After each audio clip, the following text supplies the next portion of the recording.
There we go. Better late than never. The Wookiee is ready. I'm ready. Scott Lopez is ready. Nacey is ready. Are you ready? And more importantly, can you handle our woo? Yes, Freaky Friday. We're back and we are open for business. Hope you're all doing very, very well out there. Let me first of all thank all of you for tuning in today to the Freaky Friday experience, because this truly is going to be an experience with us three amigos today. And of course, Freaky Friday is on Truth Frequency Radio, your #1 network. So a big shout out to everyone on the website right now. And just you sit tight, I'll be coming over to the chat room momentarily to give you all your Wookiee roll call or your dopamine, whichever way you want to look at it. But you may be listening on TalkStream Live on the TFR stream there. You may be on the Paranormal Radio app. And you could be today over on YouTube as well. So wherever you are, whenever you are, a massive, humongous warm welcome to our Freaky Friday. And boys, oh boys, oh boys, it's getting closer until the 13th of August. And you know what that means, Scott Lopez. It means 5 hours of Freaky Portal woo. How are you doing, sir? Ah, yes, that day is rapidly approaching, and before you know it, it'll be like the blink of an eye, and next thing you know, the combination, the wombo combo of the Paranormal Portal and Freaky Friday, 5-hour extravaganza of woo and just absolute high strangeness that I think will be unrivaled. I think that's a 5 hours that is very, very hard to touch when it comes to the content that we're going to be bringing. A lot of people say Coast to Coast is pretty good, right? And it is. It is. Yes. I'm not saying. I mean, Coast to Coast is the pioneers, right? They're the ones that we all have tried to emulate, and kind of bring our own flavor, if you will, to that. Scott, I even formula. tried to grow myself a George Nori tash. I can't do it. I look like a porn star, man. Look like a 70s porn star without the work. You know what I'm saying? Yeah. It's not good. Yeah. So all hail Nuri's tash. It is. It's a fantastic mustache, but I don't know. I think Bakshi has got the mustache of all mustaches. But Major General Bakshi. Oh, my word. Scotty, when I do the live streams now on YouTube, I've got like a little office type set, and on the wall, pride and place, is my portrait of the Indian legend himself, General Bakshi. Yes, indeed. He has made a profound effect on my day-to-day living, with his jiggering and his all the rest of his nonsense he gets up to. But yeah, how you doing anyway, dude? It's been a full week. Missed you yesterday. Had Ryan on the show. We got into some old school. You ready? Brittany, Billy, Black Goo, and the Illuminati music industry. I don't know how many more clickbaity type words I could put in a title, but there you go. I had it all, man. Hey, with all of the other craziness going on, in a way, going back to that is kind of refreshing, right? Did you kind of like notice that? It's like, hey, well, that's kind of a refreshing kind of topic to get back into, dabble in a little bit, and no, that's cool. That's cool that and Ryan Gable, I mean, what better person to break all of that down, right? I mean, he is he's the guy when it comes to the symbology and all of the hidden occult, Kev. I was embarrassing him again, though. I think he felt a bit uncomfortable, because me and you have agreed in the past that Ryan's well on his way to establishing himself as, one of the future OGs of all the kind of the occult, the metaphysical, all that kind of weird stuff, the hidden. Ryan has got a really, really good way of breaking it down. He can spot things that others can't. I don't know, dude. I don't know. I just got a lot of time for Ryan Gable. Great, great guy. And wow, the stuff he puts together, very, very thought-provoking.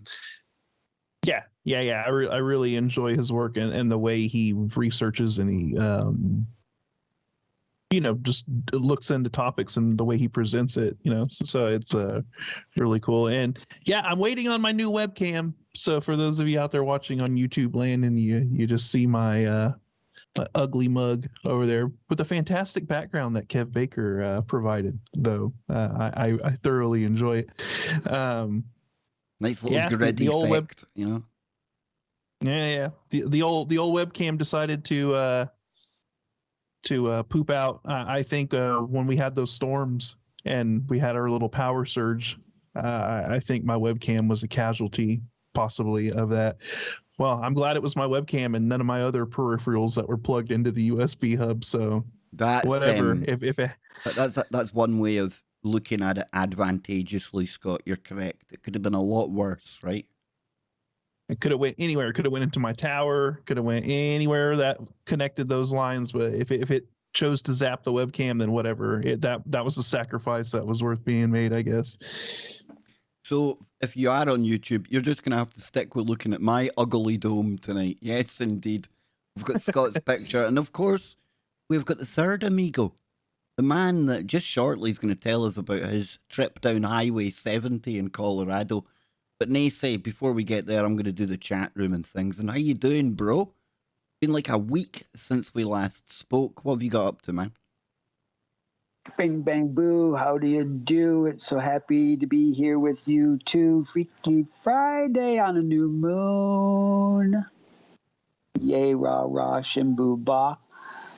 Kev, I'm doing well. Thank you. As fantastic as the universe will allow. But I guess we all know how rough the universe can be at times. The universe, it's like a ride. It's awesome, dude. It's what you make of it. It's smiles for miles, as our good friend Polynation says. So tonight, Scotty has pulled up some stuff about fog, mist, and me and Scott, we're absolutely obsessed with that when it comes to the paranormal because it pops up in stories and first-hand accounts far too often for it just to be irrelevant, for it to be just coincidental. We don't do coincidences about here. And of course, before the show, you were telling us about your own little incident with mist, portals, Colorado. So keep that in mind, Nacey, because I'm going to be coming back to you in just a moment, okay? But first, I'm going to head on over to the Wookiee Cave over at tfrlive.com/chat. That's tfrlive.com/chat. In there, we've got me and Sophia doing what we usually do every Friday, getting cozy in the corner. We have got BAM 420. It's always 420 where Jimmy Jeans lives. I think we should all move in there. We have got the Gentle Wolverine, Daryl Bowles, Paradoxical Anomaly, the Talkative Specimen. That's a cool name. I like that. We've got the Fancy Guest. And last but not least, Dramatic Self. So we've got 77 already over here on YouTube. Hit like, hit share. Tell everybody about what's going on here. And remember, this is the start of not 1, not 2, not 3, not 4, but 5 hours of hardcore, paranormal, supernatural, high strangeness when you've got Freaky Friday just now. And then Brent Thomas right after this with the paranormal portal. Talking of portals, what better place to start then, Nacey, than what you were telling me and Scott about before the show. We kind of cut you off because we wanted you to save it for on the air. But what went down when you were driving down Highway 70, Nacey? 5 by 5 on Friday the 13th of August. 5 people, Mr. Kev Baker, Scotty Lopez, Nacey, Brent Thomas, and hopefully Donnie Longbeard. That's you're right, 5 by 5. I like it, dude. Yeah. Be there or be a Merkaba. So, Highway 70, Colorado, 1988. I'm I'm released from the United States Navy. And so I had a month of leave. And so I was taken off early, driving cross country from San Diego, California, up to the fine state of Minnesota, where I reside, northern Minnesota. And a fellow boatsman was also getting done with school too and asked me if I could give him a ride to North Dakota. I said, sure, why not? It would help on the gas and it would be better company on a road trip of such a length. And so then we take off and we're heading up the highway and we get to Colorado and we find out that they're redoing Highway 70. So we have to take a detour. And on this detour, because it was in the spring and it was a new trafficked area or roads, the roadkill was horrific. It was horrific because all of these semis are getting rerouted down these roads where where deer have become accustomed to hanging out at. And so the deers were just getting slaughtered, and it was breaking my heart on this road trip. So we pull into this one place and we get gas, and then the one driver is talking about the next stretch of road is really rough, and just to be careful and pay attention and everything. So we're following this road and we're going up into the mountains. And then all of a sudden we, I don't know if anybody's had that enjoyment of going through the mountains or going into a hilly area of where going up and down the hills, you're going in and out of the fog. So as we're going up the side of the mountain, all of a sudden we're hitting like a fog bank up in the mountains. And then we kind of level out. And then when we level out, we go over like a metal bridge. And it's not like paved. It has like the grooves. And so when you go over this metal bridge, it makes this like super humming noise and a vibration. The vehicle like vibrates. And we're doing this going through the fog. And it's a little luminescent because we're up and the moon is probably, thinking it over. The moon is probably illuminating the fogs. So we're going over this bridge just as we get across the bridge, and we're slowing down because it's so bizarre. We get across the bridge, lo and behold, is this beautiful, enormous deer standing right in the center of our path. And so we stop, and we weren't going that fast because we were, freaking out going over the bridge. And so we were slowing down, and we were like rolling our windows down because you could hear the crazy echoing, because of the crevasse underneath the bridge. And so we're slowing down and enjoying it and stuff. But it just started getting just kind of creepy. Get across the bridge, and there's this huge, beautiful stag just standing there in front of us, looking right at us. And we stop the vehicle, and the thing just stares at us for another moment, and then turns his head and just proceeds to walk across the highway. And then we both like looked at each other, and we're just like, what? Because it's that whole thing of, okay, did we just recognize this together? There was something about it. And at one point, I'm like, was that like a portal? Did I just go somewhere else or just come back from somewhere else? Because it was just that one moment to the next where you make that huge distinguish that it just flipped. And you're not quite sure how it flipped from that moment to the next moment, but you just feel it in your entirety. And that was just like the beginning of the adventure from that road trip. I joke that it's my fear and loathing in Las Vegas, but on the highway, 29-hour experience, plus about 6 to 8 missing hours. But we can talk about that later. Missing hours. Before the show's over, we'll get into that one. Wow. Now, I'm going to have to note that down then, because we've got a habit of like missing, so 6 to 8 hours missing. Just when I'm listening to you telling that story there, There was one time when myself and Anne were coming back from Inverness, and we have to travel down the A9, and it's one of the major kind of routes in Scotland. But it's not like one of your big, huge, sprawling freeways or highways. Because it's going across mountains, hills, lots of the journey, you'll find a lot of it is it's not single lane, but it's like single lane traffic. So it's hard to overtake and things. And then for little stretches of the road, you'll get what we call dual carriageway. So you get 2 lanes and it's easier to overtake and stuff like that. And it's usually about a 3.5 hour to 4 hours journey. And I'll never forget this one time we set off. It was really dark and it was really, really stormy, like really stormy. And I mean, typically in Scotland, you're going to get a storm coming down the A9 anyway because of where you're going, the altitude you get to at one point. But this one time, never forget it. It was, I'm sure Anne's sitting behind me. She'll remember this as well. We were approaching Perth, and this was before you get to all the lit up area. Once you get to Perth, you get pretty much lit up along the roads on the way into Glasgow. I know it sounds like the back of Beyond, guys, right? A road with no lights on the side of it. What's that all about? But you had all this absolutely torrential rain to the point where, you know, when you're driving and all you can hear is the you've got the windscreen wipers on really fast. You're kind of screwing your face up to try and see out the window.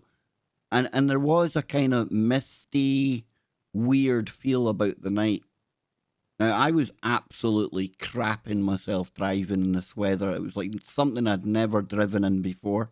It went to snow at one point as well. And we had this massive crack of lightning. And it was just surreal because it lit up everywhere. And then for like the instant after the lightning bolt hit, it was like pitch black. But which was weird because it wasn't pitch black right before we'd started, before the lightning had came along. You know, we stopped a couple of times on that trip because the weather was just too bad. You just could not see far enough in front of you to make it safe. And we had a young child in the car at the time. But the weird thing that stood out wasn't really the journey. It was when we got home. Because despite all of the extra stops that we had taken, yeah, you've probably guessed it, Scotty, we still got home within about 3.5, 4 hours. Yet it felt like we'd been driving for the 6 or 8 that Nacey had been talking about a moment ago. Now, I'm not saying there was any lost time or anything like that. I'm saying that's one journey. It's the only journey I can really say where perhaps something happened with time, Scott. My sense of perceiving time, something weird happened in that journey, and I still can't ever put my finger on it. And I don't think I'll ever be able to quite narrow down what it was.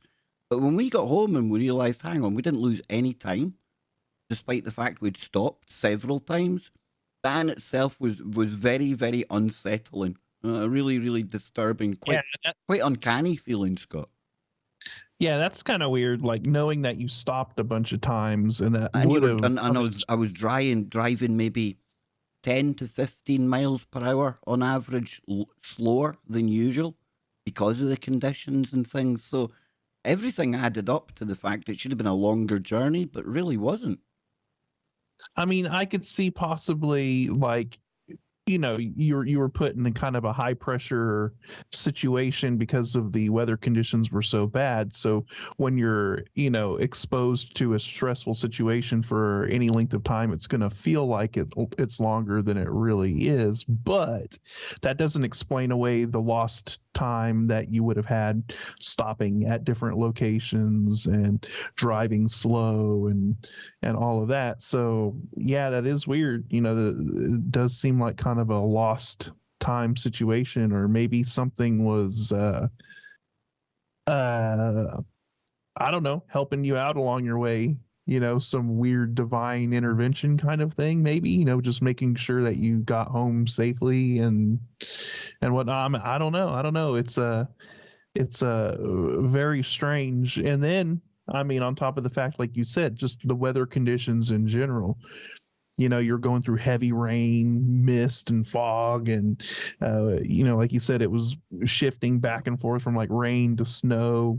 It sounds like you had like thunder. I've just asked Anne there. She remembers it vividly as well, which kind of makes me feel better because it stood out in my mind, and I thought, well, I'll ask Anne. She's like, "What, that time with the lightning and all the lights?" And I'm like, "Yeah, that's the one." Yeah. So I mean, obviously the atmosphere and everything around you was energetically charged, right? I mean, you had lightning bolts coming down around you, and this goes back to like our discussion about kind of what we think is going on in the mist and the fog, right? Because mist and fog is a cloud. It's just a cloud that's on the ground or at wherever altitude you're at, right?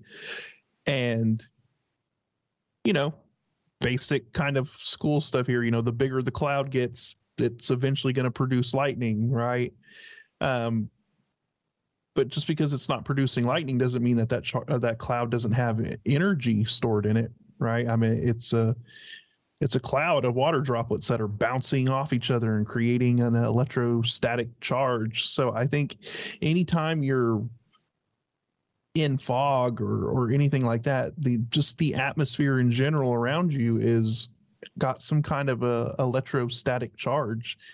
The energy is at a higher level than it would be, if you're not inside of a cloud, right? So, what kind of effects does that have? I don't know. Does that facilitate the opening of kind of like natural portals that might be there? Does it create portals? Is it enough of a energetic field to kind of cause these kind of slips where maybe like a parallel timeline might phase in for just a second or a little bit and then phase back out? I don't know, but there's something weird going on with it, or else we wouldn't be hearing about it so much in spooky stories and just all kind. There's always it involves a mist. You know what else I'm thinking as well, Scott and Nacey? I'll get you to chip in here. Yep, the mist. But now that we're thinking about it, there is an abundance of these stories where you've got people that are driving, they are traveling by car, vehicle, and then you get this, like Nacey said, the lost time. Something happens with time. People claiming they've gone through portals, they've lost time. It seems to happen, and I'll get used. Maybe it's just me. I've never really kind of done any study to correlate the data or anything. But it seems more common that people lose time and have these kind of experiences in a car, as opposed to when you're just walking somewhere. Or am I just am I not looking at it big enough there? Well, okay, now there is a phenomena that happens, right? Like if you're driving for an extended length of time, and it's not like falling asleep at the wheel, but you kind of zone out, like you kind of get hypnotized, and there's an actual term for it or whatever. I wonder how much like maybe that accounts for some of it, to where like say you're driving along an extremely boring stretch of highway that just doesn't have any, because we have that a lot here in the Midwest, right? Like Nacey was talking about I-70. Well, when I-70 goes out of Colorado into Kansas, I mean, it's just like, it's straight, it's flat. There's and it can be real easy to just like, all you're seeing is the lines of the highway, especially if you're driving at night or something. And it kind of like hypnotizes you. You kind of just fall into this. And I wonder like how many times that has happened to people, and maybe they just like zoned out to where, they're driving. Scotty, my mum has chipped in here. So I better pass on. She says it's called psychomotion. Okay. Psychomotion. I'm gonna have to check that. Yeah, I'm gonna check that out. Yeah. Fact check my own mother. That actually happened to a friend of ours when they were on a motorcycle trip, and she almost got in an accident because she just kind of zoned out, and then kind of wobbled over and almost got in an accident. But so I wonder how many times like people just kind of drift into that, and a lot of time actually goes by, but it doesn't seem like it it was. I don't know, but Come back after the break. We'll tell you a little bit more about it. Oh, Nacey, we'll drop the hammer on this after the break. Yes, indeed. Don't go anywhere. We will be right back. There we go. There we go. Now I checked out. Now I had a quick look there, and I don't mean to like.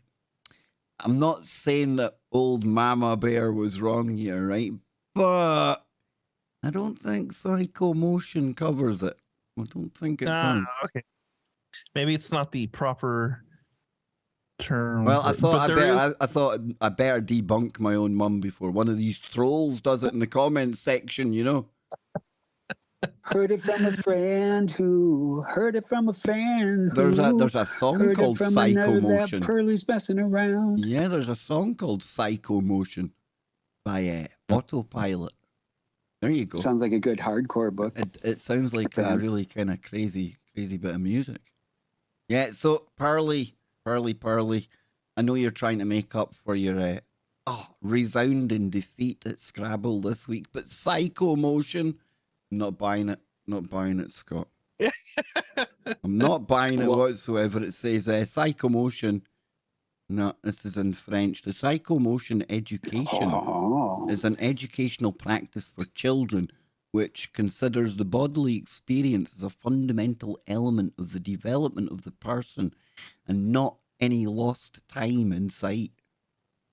In addition, psychomotion activity promotes the knowledge and mastery of one's body, the organization of the body's scheme in relation to time and space. Well, okay then. Is that starting to flicker around the will we give her 1 point ballpark in it? Maybe old Pearly's dropping you some deep level stuff that just you're not even. It's she's sitting up there absolutely incandescent with rage because her son is spoiling her dopamine moment. The game and body. She's trying to teach little Kev a lesson in his adolescence thought patterns. Yeah. I love you, Pearly. Yeah, I love you too, Pearly. But no, I'm not buying psychomotion. No, we're not going there. But when we come back from the break, we'll be going a bit psycho because that's what we do here on Freaky Friday. Big shout out to everyone out there on the YouTube stream. Yeah. My, oh my, this is very, very busy in here today. 131 right now. I see Jimmy Jeans kicking about, and then I see ZX, Luna, Polly, Aaron, Brian, Leslie, Marty, Bet. Oh, yes, they're all here today. Full crowd. Regulars. What was that, Nacey? Love you. All the regulars are in town. I think talking of regulars, I think July 31st, we're going to be heading down under again. Yes. Yes, indeed. Excited. Well, now old Pearly's come back. She's she's raging. Yep, she's got the exploding head emoji, a wow emoji. So it's a bit like autopilot in one's brain. I like that. My brain's always on autopilot. See, old Pearly gotta come in and we'll give her that. We'll give her that 10 out of 10 for effort for trying to dig herself out of that psychomotion hole. I love it that Pearly's using emojis. Oh, yes. I know it's pretty poor. I tell you, Nacey, the experience I have across the technological divide that the generational gap provides. Oh boy, it makes for some good comedy. That's all I'm saying. Here we go. I want someone. 20 seconds. Real people, real radio. Wherever you are. I'd say you're probably about 30 or 40 seconds, Nacey, wouldn't you think? At least I done it before the music this week, which gave me ample time to turn it off. I like how now the only thing to critique about Nacey's is is how much time, not that there is time, right? Exactly, Illusion, dude. it's real. Exactly. I've seen some of the other hosts asking on Skype, though, how do you time this coming back from the break thing? And I felt like putting, with great difficulty, or you employ Nacey to keep you right. And either way, we've got it sussed. Here we go. We're just gonna clone Nacey, and have a bunch of timekeepers running around. Oh, there we go. Yes, indeed. That there wasn't the sound of the Wookiee, but it's Scott Lopez, Nacey, me, Kev Baker, and that means you're in the right place at the right time for Freaky Friday. So we've been talking about portals, lost time, mist, high strangeness, psychomotion. Nacey, take us deeper into this woo, brother. Where do we want to go with this? I'm tempted to ask you to go into your lost time story, to be honest with you. Hour three. Hour 3 for lost time? Yeah, Wow, man. Gotta keep them here. Keep them here. Oh, I like that. Think of this. Hypothetically, as Scotty was talking to earlier about, mist or fog. So it's some kind of atmospheric occurrence, whether it be water density, air pressure. So if you think of chemical rain, and when it rains, if the rain collects all the pollutants from the atmosphere and it brings it down and it's hanging in a certain area, and then on top of that, you throw in static electricity to where it increases to the point of lightning flash, that lightning will cause an electromagnetic disbursement throughout the atmosphere. And if it causes an electric shift, then all of those molecules that are suspended in that area of the mist or the clouds or the fog could potentially open portals, open space-time continuum, or be really enjoyable if you're on some PPP. Yeah, I mean, look, we don't even understand what goes on inside of thunderstorms and the kind of energies that are being created, and the massive amount of energy that just one lightning bolt can produce is like absolutely insane, right? I mean, if you think about it, it's hotter than the surface of the sun. I mean, just wrap your mind around that we have phenomena that occurs on this planet that is hotter than the surface of the sun, and it's really weird, so I think when it comes to like the fog and the mist and stuff going on in clouds and around storms and stuff, I think you just see this heightened activity of all kinds. Scotty, get this one. We've just had a comment here. And up in Scotland, we got something we call Scotch mist, right? Because it's always like misty on the hills and things. But good friend Rick Anderson, a Marine, ex-Marine no less, hard man. A lot of respect for Rick, let me tell you. Says on the other side of Scotland, the Har rolls in from the sea onto Aberdeenshire like a wall. It's miles wide, hundreds of feet high, and impossible to see more than 3 feet. And it moves around 5 to 10 miles per hour. And I can pretty much vouch for that, having lived in Aberdeen for some time. So I wonder, we talk about Scotland being almost like it's almost like a fairy tale, right? You've got all the kind of woo, the paranormal, you've got the Nessies, you've got the hauntings, you've got the most UFO sightings per capita compared to any country in the world. And here's a country that invariably, most days of the year, is covered in fog and mist, Scott. Exactly. It's almost like Scotland is naturally attuned for that activity, right? Because everything that comes, the storms and everything that come off the ocean, the geography and everything is just perfectly laid out for the conditions to create fog and storm, stormy weather and all that. Peak woo conditions, Scott. Yeah, peak woo conditions.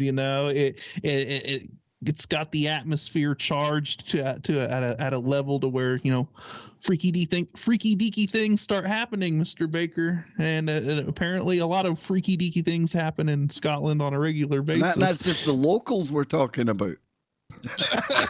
There we go. Yeah. So And I think that's for any place. I mean, think about it, right? Bigfoot, Pacific Northwest. How much fog is in the Pacific Northwest, right? Very In the similar. mountains.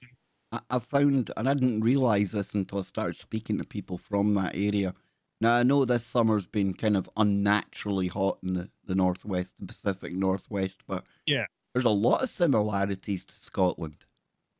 Yes, I Yeah. always, whenever I like explain, try to explain weather to people from either from the UK or whatever like that, I'm like, y'all's weather is very similar to the weather in the Pacific Northwest. I always compare the two because it's almost the same thing, except you have storms that come off the Atlantic Ocean, they have storms that come off the Pacific Ocean, but y'all are at the same latitude, kind of the same conditions and whatnot. So yeah, very similar. So then that makes sense as well, right? Pacific Northwest, that whole area, a hotbed of Bigfoot, UFOs, and all kinds of weird phenomenon going on out there as well. So maybe, we're talking about another area where you have these conditions that may kind of boost the natural fields, or these natural vortexes, if you will. Very, very interesting. Now you've got a sort of story here, Scott. But Nacey, if I can, I was going to ask you quickly. Can you remember? Has there ever been any stories? Can you remember any kind of tales when you were younger? The Paleo American kind of tales about fog, mist, these kind of things. Does anything stick out in your mind that kind of resonates or goes along with what we're talking here? Well, that's exactly where my mind went, where I started all of a sudden combing through all the memories, if anybody has told me about fog stories. And for the life of me, I'm not recalling any. Oh, dang, I thought you had a really good one there, the way you set that up. I'm thinking he has got a cracker. Yeah. Let me throw this out there, though. When somebody is has some a dreamlike experience, if you will, or something, what is the way that they usually always describe it? I felt like I was in a fog. I was in a foggy dream, a dreamy sort of. So there's always that aspect to things as well, as when people dream or they feel like they've traveled somewhere, or they have some memory and they're like, it's kind of a foggy memory. They remember it, but it's, foggy, right? So it makes you wonder what's going on with all that as well. Or, right away. Go ahead. Right away, I thought about that old 70 movies, The Fog. Oh. And then I started thinking of that Stephen King series on Netflix called The Mist. My mum's actually watching that just now. I know we spoke about that before, Nacey. Yes. But she's only just really come across that.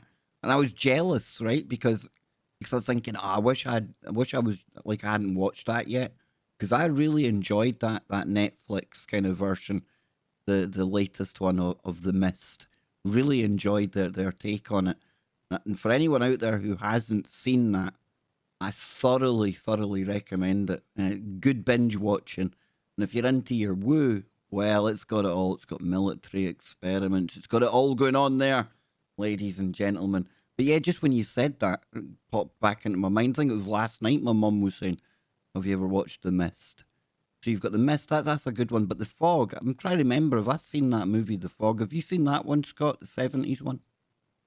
It rings a bell, but I can't remember if I've seen it per se. I probably have seen it, but it doesn't jog in my memory right now. It might be the early 80s also. I know the name of it, Nacey. I just can't.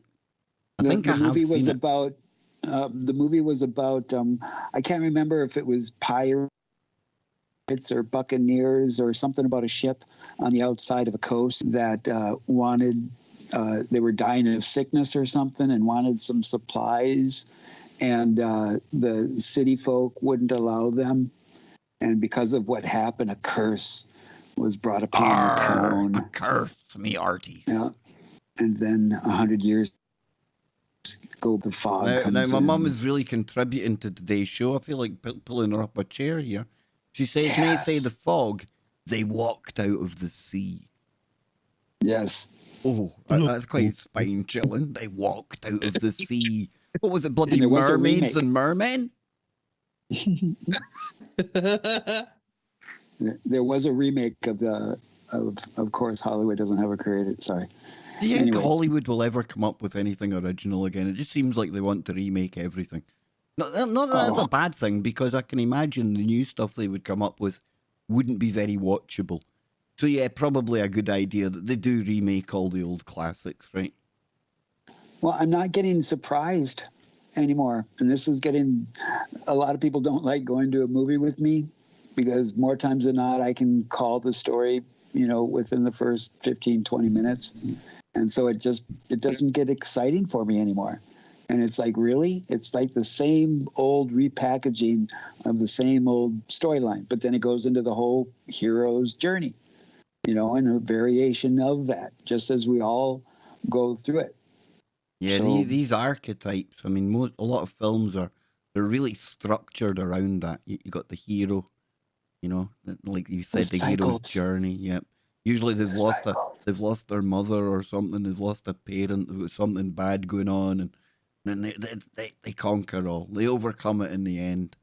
And yeah, you find it in books as well. These archetypes, but no surprise Wheels because they within know wheels. that people are able to. These archetypes are well structured things in people's minds. So if you can push those buttons, you're pretty much onto a winner. But listen, Scotty Lopez is going to take us sailing on the Milky Seas. Aren't you, Scotty? What's going on here, man? That sounds a whole lot dodgier than I thought it would. The Milky Seas, my friend. Sprayed with seawater. I assure people it's seawater. What's going on here, Scotty? I'm going to shut up. No heifers would hurt during the story. Yes, so I saw this on the Mysterious Universe and was like, okay, we were talking about fog and all the kind of weirdness that's going on with that. And, Well, hold on, Scott. Hold on. We've got people experiencing deja vu in the chat room. That's awesome. I hope me talking about it really broke the loop. You ever been in the deja vu loop where you think to yourself, nah, now that I've recognized that it's going to collapse it, and you try your hardest to keep it going, but not. Once you recognize the deja vu, it collapses the Was woo. it the same cat or was it a different cat? That's the Was question. it the same cat? It's a glitch in the Matrix. It's not. The It's algorithm. always Schrodinger's cat if there's two Anomaly. of them. But anywho, Scotty Lopez. Now that we've Scotty and the destroyed, Milky Seas. yes, Scotty, your Milky story. Take us into the seven seas, my friend. Indeed. And how does it feel to be the one to fix the Matrix, Kev? If you broke the deja vu for everyone, that means you fixed the glitch. I feel quite. I feel quite good about myself, Scotty. To be honest with you.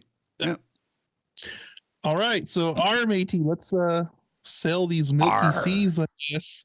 Arr. Can I interrupt one more time, Scotty? No. Please. Kev Baker's new T-shirt. The glitch has been fixed. I am the glitch. Fix me. He's a mean one, Mr. Glitch. Okay, I'm going to be quiet now. Sorry, Scotty. All right. We're sailing the Milky Seas. Accounts of misty white seawater remain a maritime mystery. It says during the American Civil War, Confederate Navy officer Raphael Semmes spent years at the helm of the cruiser CSS Alabama, a ship recognized today as the most successful commerce raider in maritime history. During her time in service, Alabama would claim a total of 65 prizes, boasting a record that remains unsurpassed in its performance on many counts. No doubt due in part to the success, Captain Semmes was promoted to the rank of Rear Admiral and even served a stint for a period as Brigadier General in the Confederate States Army. Although the temporary position was never confirmed by the Confederate Senate, however, a less well-known historical detail about Semmes and his period in service during the war between the states involved his encounter with an unusual phenomenon while at sea, which the captain recounted in his 1887 memoir, Service Afloat, for the remarkable career of the Confederate cruisers Sumter and Alabama during the war between the states. The incident in question occurred on the evening of the 29th of January, 1864, as Sims and his crew sailed along near latitude 2 degrees, 43 degrees north and a longitude of 51 degrees east. They found themselves sailing through a remarkable patch of sea, remarkable indeed for rather the unusual blue tint of the ocean water. The sea suddenly appeared to have taken on a milky white appearance. As Sims wrote of the incident, at about 8 p.m., there being no moon, but the sky being clear and the stars shining brightly, we suddenly passed from the deep blue water in which we had been sailing into a patch of water so white that it startled me. So much did it appear like a shoal. To look over the ship's side, one would have sworn that she was in no more than 5 or 6 fathoms of water. The officer of the deck became evidently alarmed and reported the fact to me, though I myself had observed it. Sims and his crew were alarmed by the sea's appearance. Had they sailed off course? Could they have inadvertently sailed into a shallow shoal, which might have placed them at risk of becoming stranded? Sims and his crew dropped a line to take depth measurements, but were unable to locate the sea floor, and with some of their concerns now removed, turned their attention back to the unusual ghostly glow that was being produced from within the surrounding sea. Wow. Yeah. He says, my fears thus quieted. I observed the phenomenon more at leisure, Sims wrote. The patch was extensive. We were several hours in running through it, and around the horizon there was a subdued glare or flush, as though there were a distant illumination going on. Whilst overhead there was a lurid dark sky in which the stars paled. Sims imagined that any other sailors adrift in nearby sea might have mistaken his ship in his subtle glow for being a phantom ship, lighted up by the sickly and unearthly glare of a phantom sea. However, rather than acting concludingly that there had been some unnatural phenomena at work upon sailing for some time through the eerie pale glow, Sims and his crew decided to take a closer look at what might have produced it. Upon drawing a bucket of this water, Sims tells us, it appeared to be full of minute luminous particles, the particles being instinct with life and darting and playing about in every direction. Sims and his crew could tell that the light was a product of tiny bioluminescent organisms congregating near the ocean's surface. Sims added that upon a deck lantern being brought and held over the bucket, the little animals would all disappear and nothing but a bucket full of grayish water would be left. So it sounds like he was floated into like a patch of those bioluminescent, plankton, I think is what they are. Yeah, it's pretty cool when you think about it. But yeah, but at the time when it's like when you don't know what you're dealing with, that'd be pretty freaky, right? Like, yeah. Like it wouldn't have been somebody on the boat going, well, it's okay. It's just some of that biofluorescent kind of plant life or sea life going on there. It would have been pretty surreal, almost like the whole ocean being lit up beneath the boat. That would be pretty weird. Well, didn't that occur to us one time on the way to Speculation Island? And yeah, I know, but canoe? it's like the Eldritch. It's like some people remember it and some people don't. Well, didn't our science team come to the conclusion that they just went through a pod of sperm whales mating? Possibly. I looked at a story of them sleeping the other day. They all sleep standing upside down. Well, upside down. They sleep vertically. And what's even crazier about that is that when the sperm whales go to sleep vertically, because of the depths they're at, the difference in pressure between the head and the tail is equivalent to being in the ISS and then stepping out into the vacuum of space. because of the length of the sperm whale and the depth that it covers when it's sleeping. It goes up and takes this massive breath, then comes down. There's usually 4 or 5 of them just hanging there, Scott. Just dangling there, suspended, sleeping To away. see a Surreal. whale breach the surface and like not not like I've seen on videos and whatnot, but just to see them break the surface, especially when you're, because being in the Navy, we've had experiences like that where the water conditions have changed, like almost like a plexiglass dividing wall, where all of a sudden the water is one way and then just like momentarily it's the next conditions. So I understand the story and have had weird experiences like that.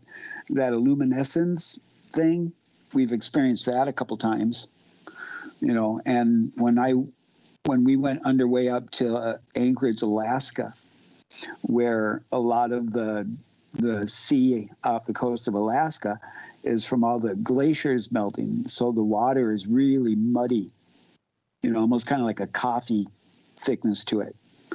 And that was like some bizarreness.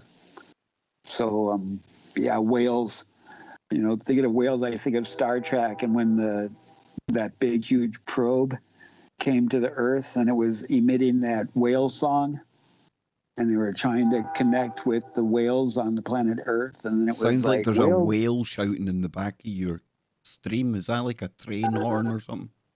That is the challenge of living less than a quarter mile. I think that was away from a absolutely train. brilliant, Scotty, wasn't it? He starts talking about whales and then something, that noise.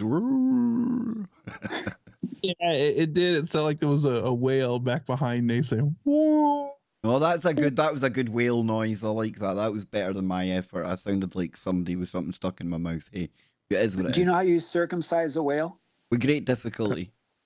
You send down 4 skin divers. Ah, yes, indeed. Anywho, Scotty, where were we?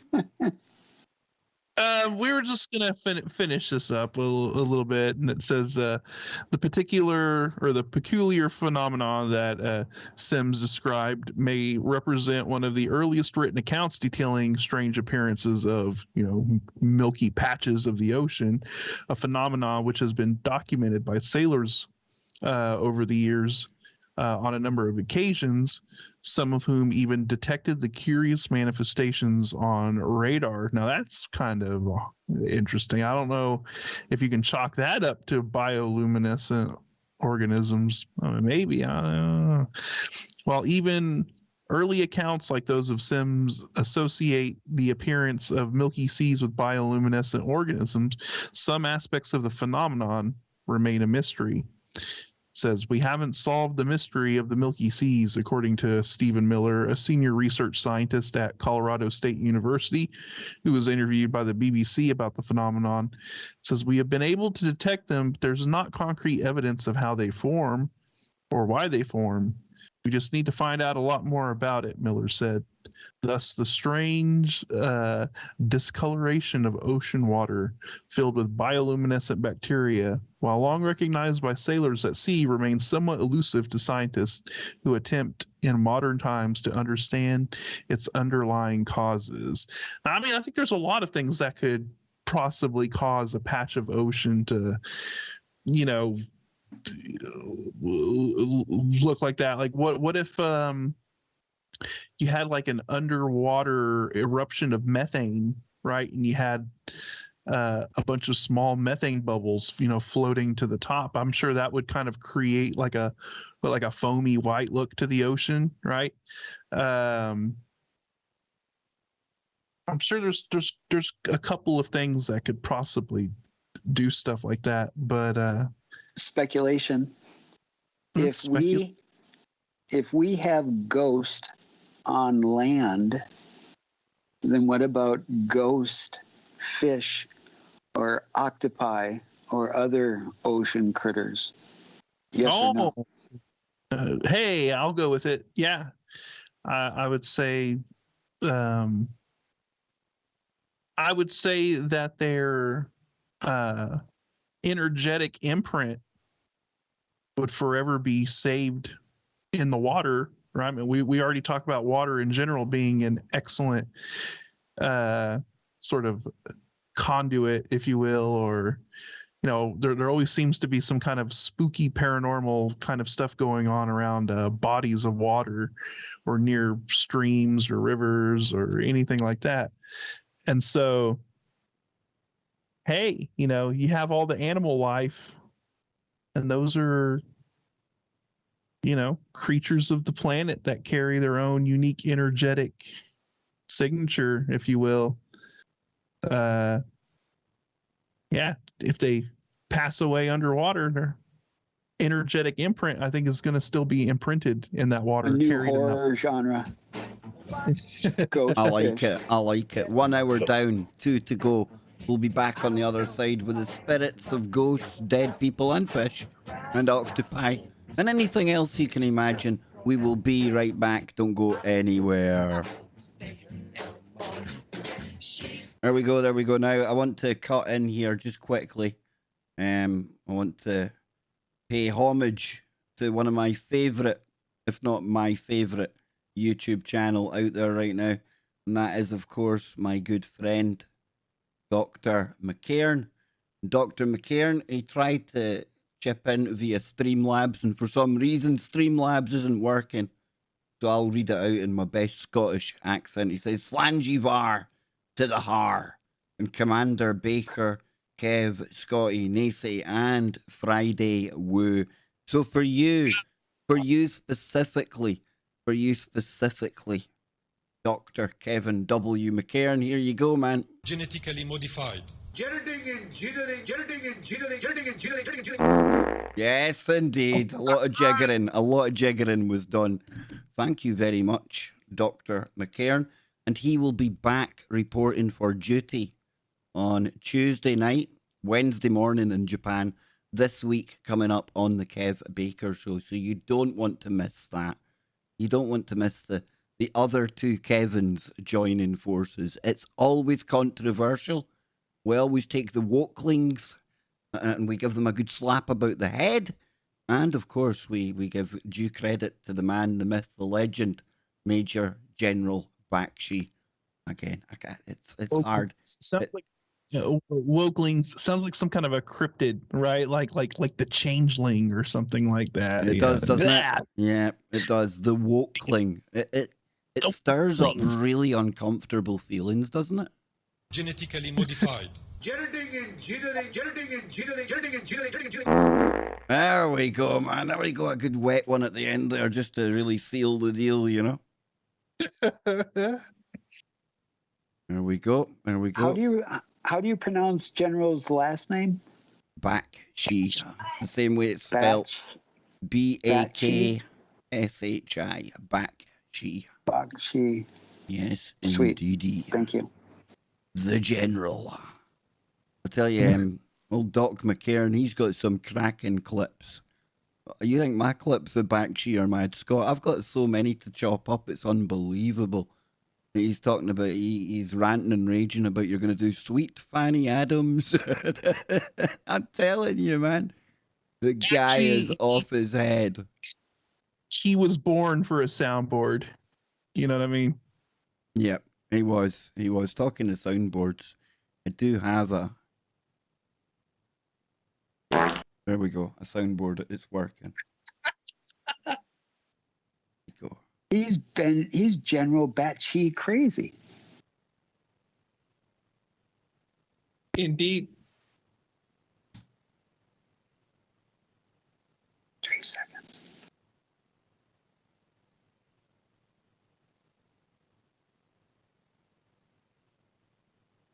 Hey boys, you don't need to wait for me to talk. It's all right. You talk amongst yourself there. I'll bring back the network. Here we go. Streamlabs in the chat room says, if you want to, that Streamlabs bot. There he is in the chat room. Now I feel better. McCairn's in the chat. Now we feel better. Now we feel good. Pressure on, Scotty, when your favourite YouTuber's listening to your show. All that jazz going on. Here we go. Here we go. Let's bring back the network, I suppose.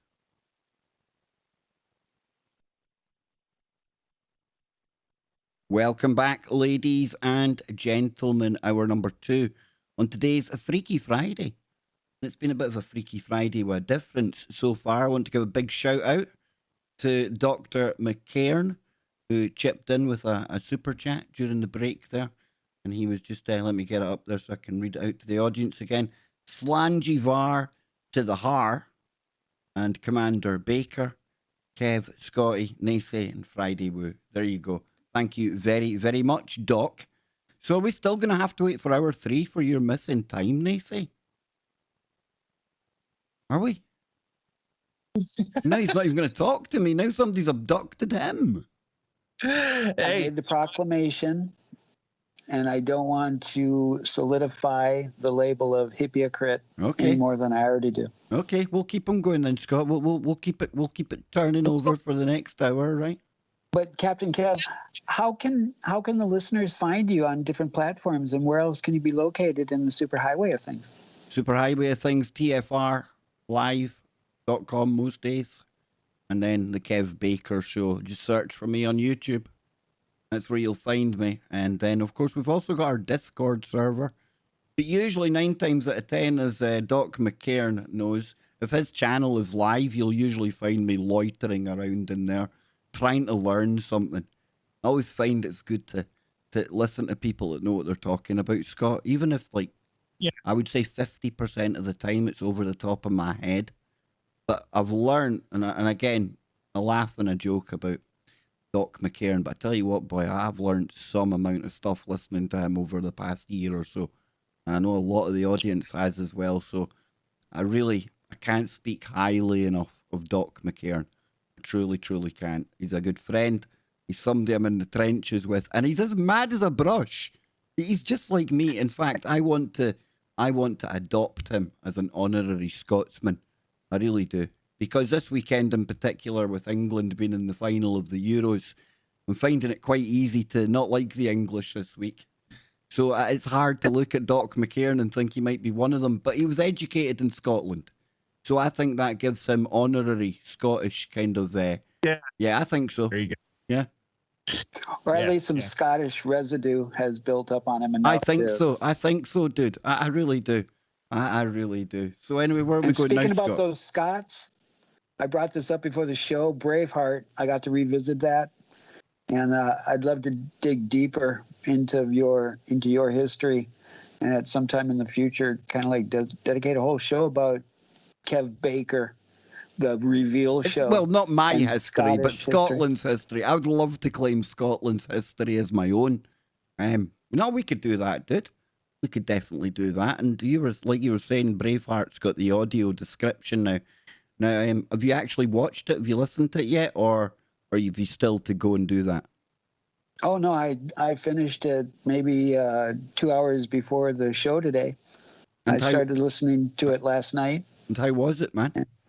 Well, I saw it before, I think when it first came out, very soon of it, and I am fond of Mel Gibson's and his directing, and so it was a really good show. And I sent you a pondering earlier, at what percentage is the accuracy of it, and you said pretty good and spot on. It's pretty good. It's pretty good.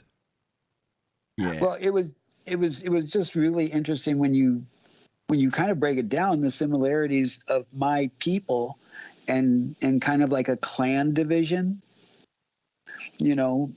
but I can even understand the fact of how Scotland in the earlier days, when they were colonized by Christianity, how the clan systems were having turmoil amongst themselves, because it's that whole divide and conquer, one of the oldest tricks in warfare. And how do you bring about community? That's, how, when somebody, the powers that should not be, are constantly trying to divide us. And it's almost kind of like that repackaging of quantification. For whatever reason, we feel the need of smashing something apart and looking at all of its bits. So it's harder to put it back together again.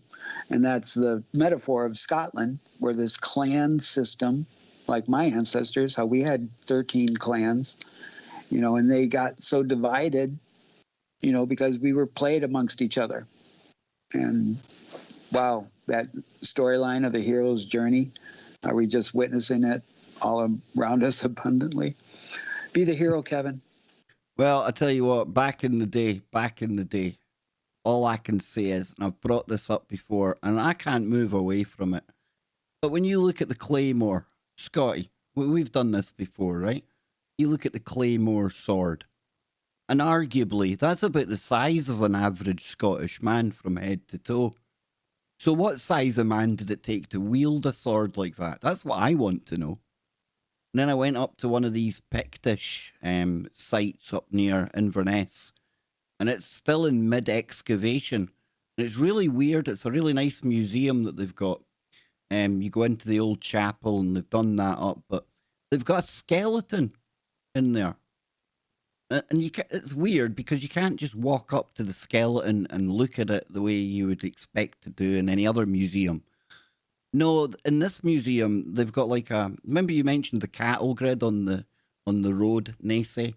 Well, they've almost got like a metal portion cut out of the floor. They've got bars over it, and you can't get through it, but you can see through it. And the layer, the level below, the floor below, that's where the skeleton is housed. It's really kind of, it's weird. I've showed people the pictures before. I'll need to dig it up now that I'm talking about it.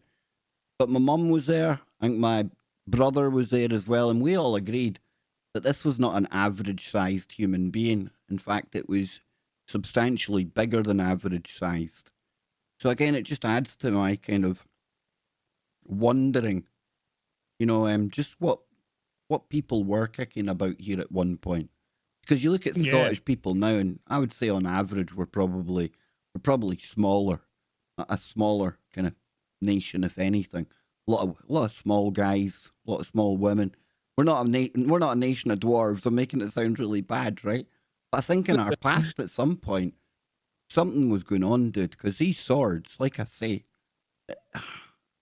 it would take a big man to go into battle wielding one of these things, This is always the kind of conundrum with like the claymore and the bastard sword and all of that stuff is, a lot of like, military historians or just people that would study, conflict and battle and in general, the way, armies and fighters and stuff would set up. I mean, you generally wanted something that was, very light and portable, right? Like the Romans, their sword was not that big. A Roman sword was. Look at that. I mean, describe that, Scott, for Nacey. Describe that. Well, it's huge, right? I mean, the sword itself is like what, almost 6 feet, like 5.5, something like that. It's crazy, and it's a very, very inefficient way to fight, if you think about it, if an average sized person was wielding it. Now, if you had somebody that could hold it and it was proportioned to their body, it was light and nimble and short, then that means the person would have to be really, really big that would be wielding it, right? And then it would make more sense of it being light and maneuverable for them because they're such a big person. They're such a, big individual. But your average person isn't going to be holding something like that. And, maybe you can say, well, they were picking like the biggest people, right? And making them warriors, like the genetic freak outliers, right? Where you've got like that one dude that is like really huge and whatever out of what 100 people, something like that. But still, I mean, that was such a common sword that was being made, or it makes you wonder like who was actually wielding those things, man. And like you said, Kev, they had to be of a very, very large stature to make that an actual effective fighting weapon. Well, Scotland's crazy. Look what we do for sport. We toss sabres. That's literally tree throwing. Now, no wee people came up with that game. So what size of people need to be like kicking around bored one day to think, what we're going to start doing? we're just going to lift trees out of the ground, right? And then we're just going to lob them. We're going to see how far we can lob a full tree. You get my drift, though? Like, where does that come from? Tossing a caber? Oh, yeah, because, like, everyone throws trees everywhere, right? Is that the thing when they have their kilts and they have, like, the big, huge tree kind of Yeah, the between their Highland legs Games. on their hands? Yep. Highland Games, they toss the caber, and it's literally tossing a tree. And isn't, like, one of the goals to have it flip once, and then where the end hits is, like, the marker? You see, you probably know more about tossing the caber than I do. I'm just looking at men here, like, throwing trees around. Oh, that strongman competition stuff, I was a little kind of weirded out by it, just by, like, wow, the lengths that people go to Like have I'm that watching a title. man here. This man looks like just quite a strong man, but he's like carrying and wielding a big bloody tree. Well, to be a little ethnocentric, if you, I'm sure you can find in the search engine images of Aborigine, well, not Aborigine, sorry, the Anishinaabe, their stone hammers. And as a kid, I was given a stone hammer, and it was probably 20 pounds. See, there you go. And Right. and the guy explained to me how it was fastened to the handle and everything like that. And to think of just like picking that up and just kind of pounding in a steak or using it to crush thing. Whoa. Okay, here we go. Let's get some of the backstory on this. Let's get into the history of tossing trees around, eh? So it says the caber toss is a traditional Scottish athletic event in which competitors toss a large tapered pole called a caber. Now, it's normally practiced at the Scottish Highland Games, and in Scotland, the caber is usually made from a larch tree, and it can be between 16 and 20 feet, which is 4.9 to 6.1 meters tall, and weighs anywhere between 90 and 150 pounds. The term caber derives from the Gaelic word caber, which means a wooden beam. And a person tossing the caber is called a tosser or a thrower. I've been called a tosser a couple of times, but it was nothing to do with cabers. It is said to have developed from the need to toss logs across narrow chasms in order to cross them. Lumberjacks needing to transport logs by throwing them in streams, or by lumberjacks challenging each other to a small contest. Although the sport is primarily associated with Scotland, a similar exercise, casting the bar, was popular in England in the 16th century. Oh, get out of here. I've seen what they do in England. They've got those creepy little, really camp Morris dancers that have got bells on their feet and little handkerchiefs, and they dance around the maypole. And there's only one winner out of a caber tosser and one of these Morris dancers. That's all I'm saying. So it says the record for the most caber tosses in 3 minutes came from a Canadian. 16 caber tosses. Wow, in 3 minutes. That's heavy going, dude. Yeah, that's wow. Very crazy, man. I'm not bad. I don't know if I'm buying that origin story. It was just like people chopping down trees were bored and they decided to come on, we'll have a tree throwing competition. When all else fails, just like blame it on the lumberjacks, right? They're like, it was just a bunch of bored lumberjacks that decided they were gonna just start throwing wood. Paul Bunyan. Logs around. Yeah, Paul Bunyan was right. But the other thing too is if you think about those trees, they show them with like a flat bottom, so that would mean that they use some type of saw to cut it down. When originally they didn't use saws, they used axes. And there is a whole, for the proficiency of cutting down a tree, there is a system to doing it. And then on top of that, when you look at the precision that some of these lumberjacks, they're like, I'm gonna chop this tree down, and when it falls, you're gonna see it fall between those two trees, and it's gonna miss all the other trees, but it's gonna fall in a way that when we pull it towards us, it's gonna rip off all of the little branches for us and make it more easier for the whole trimming of the tree and getting the log. Yeah. Crazy. And my mum, when I was like a wee guy, when I was growing up, that was her job, Forestry Commission. I remember it was like crazy, some of the stories they would tell. And I remember one time, one of the local boys, actually, he lost his life, unfortunately. Fell in the trees. A dangerous job, really dangerous job. I don't think people appreciate it, just how dangerous it is, you know? Yeah. Doing any kind of tree work or anything like that, being an arborist. Hard work, Scott. That's right hard work. Have you heard of Paul Bunyan, Kev? I haven't, dude. No, I have not. Paul Bunyan and his babe, the blue ox. How about you, Scotty? Well, yeah. I mean, Paul Bunyan's, a classic. The story of Paul Bunyan. When you're little, you learn it. Okay, so Paul Bunyan is a giant lumberjack. Yeah, he's a giant. Hero. Yeah, and a folk hero. I've never heard of this one before.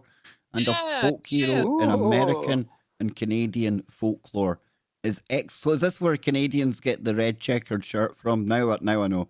So his flannels exploits revolve around tall tales of his superhuman labors, and is customarily accompanied by Babe, the blue ox. This is new to me. At least not a blue chicken. At least it's not a blue chicken, exactly.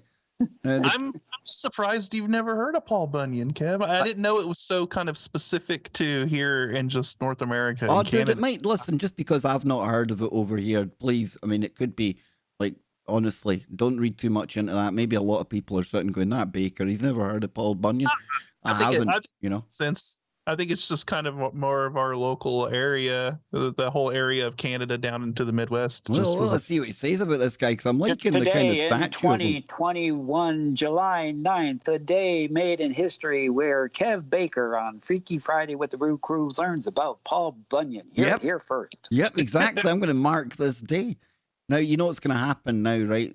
The next week or two, I'm going to keep coming across either lumber stories, lumberjacks, or this dude, Paul Bunyan's going to come into my consciousness. But it says the character originated in the oral tradition of North American loggers and was later popularized by freelance writer William B.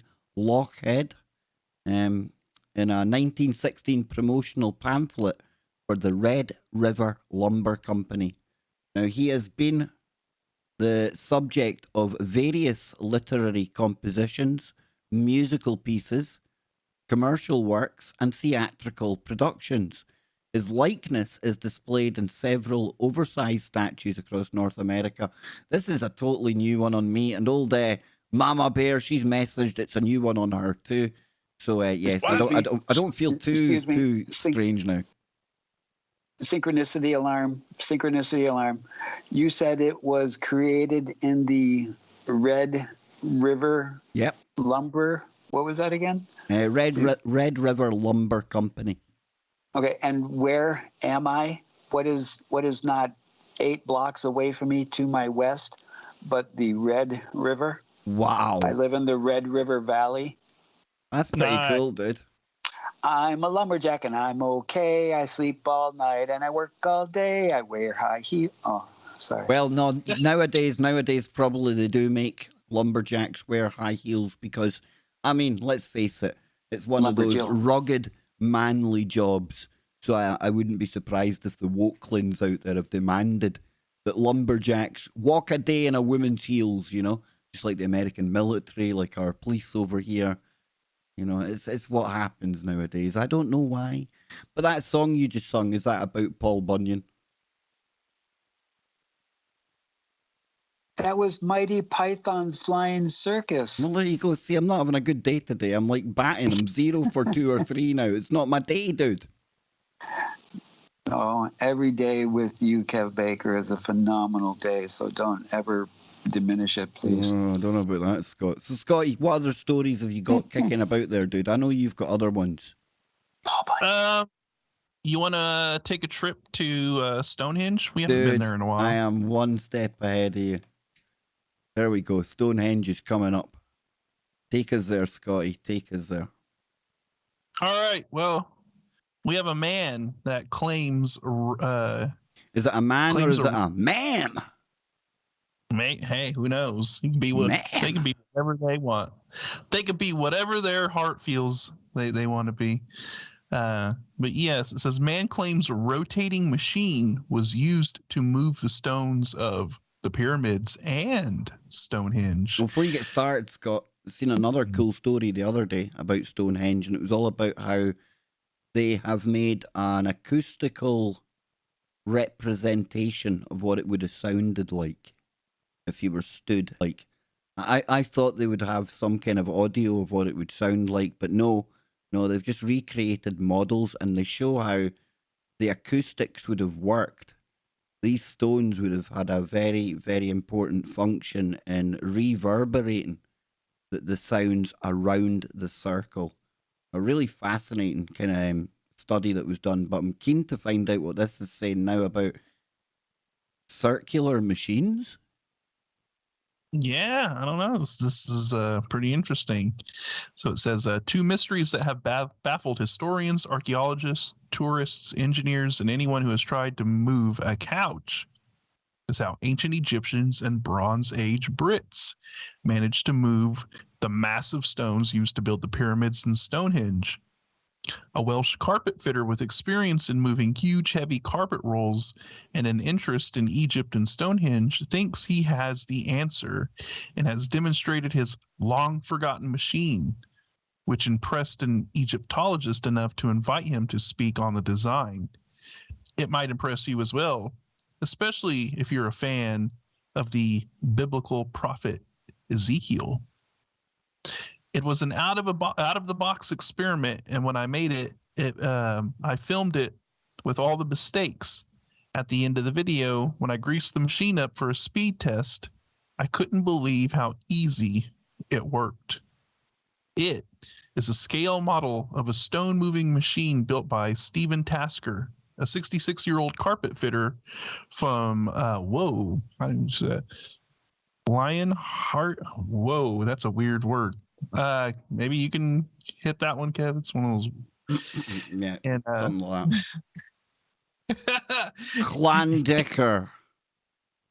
I know that'll be clan anyway. Yeah. We'll just call it. Yes. Just call it the ass end of Wales. Yes. As he explained to Wales Online, he was confident enough that his machine confident enough in his machine to record its construction, warts and all. Tasker describes himself as an amateur history buff with enough of an interest in Egyptology that he visited the country and its pyramids in 2004. That trip included seeing artifacts that he envisioned could have been multi-purpose. He thought eye makeup jars looked like rollers, and what appeared to be sled runners used for pulling stones could have been rockers for pivoting instead. Upon returning, he worked on a prototype, but never completed it until 2018, when he described a design to Dr. Campbell Price, curator of one of the UK's largest Egyptology collections at Manchester Museum, who invited him to speak on it. Tasker explains that the initial machine consists of a circular board balanced on planks that sits on rockers and wooden feet. They have some illustrations and stuff that can be seen if you head over there or whatever. But it says the idea was to tie the massive stone to the plank off center and then spin it around, thus moving it forward to be placed on another machine, which repeated the process. The challenge was figuring out how to swing the plank around. That's where Ezekiel gave him an inspiration.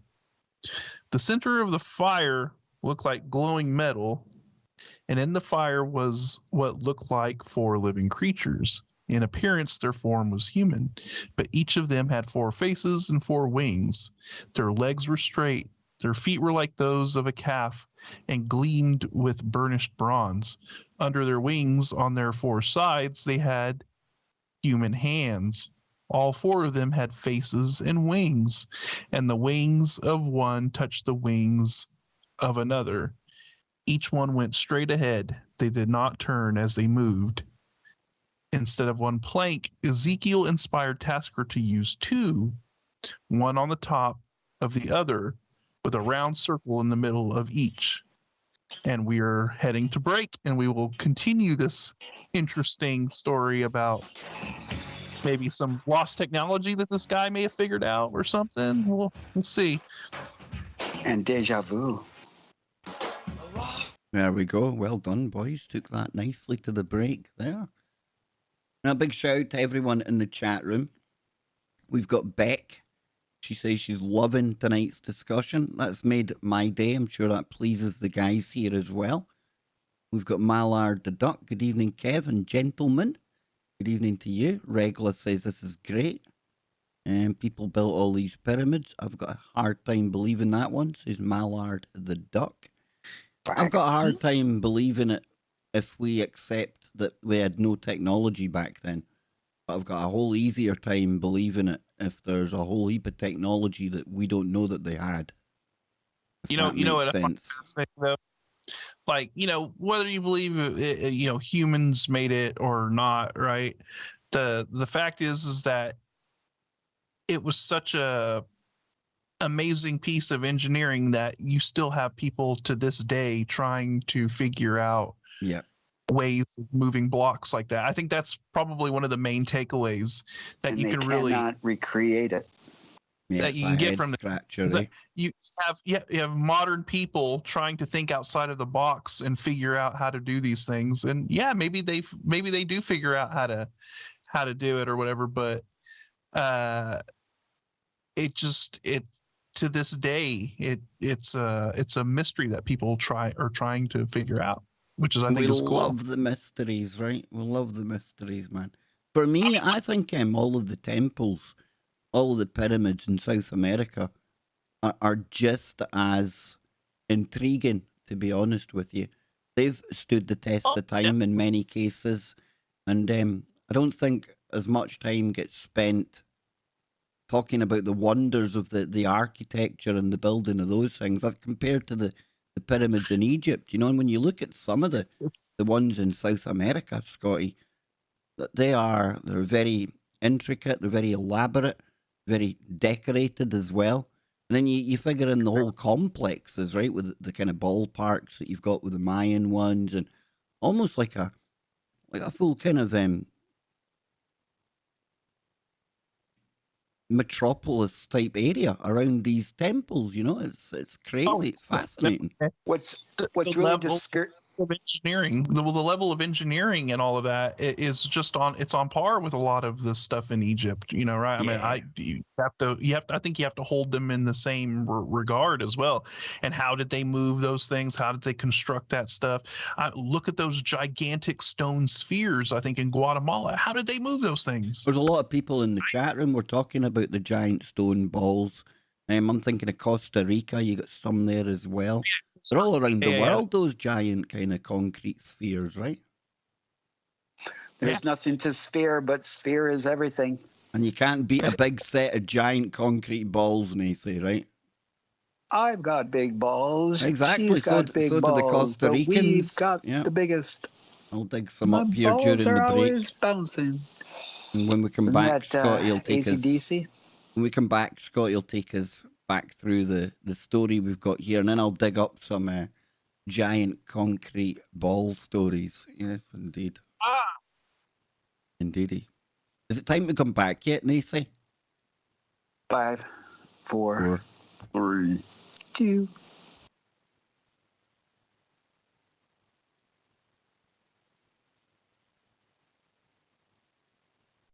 One.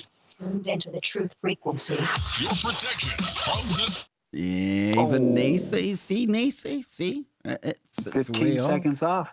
It's way off. It's way off, man.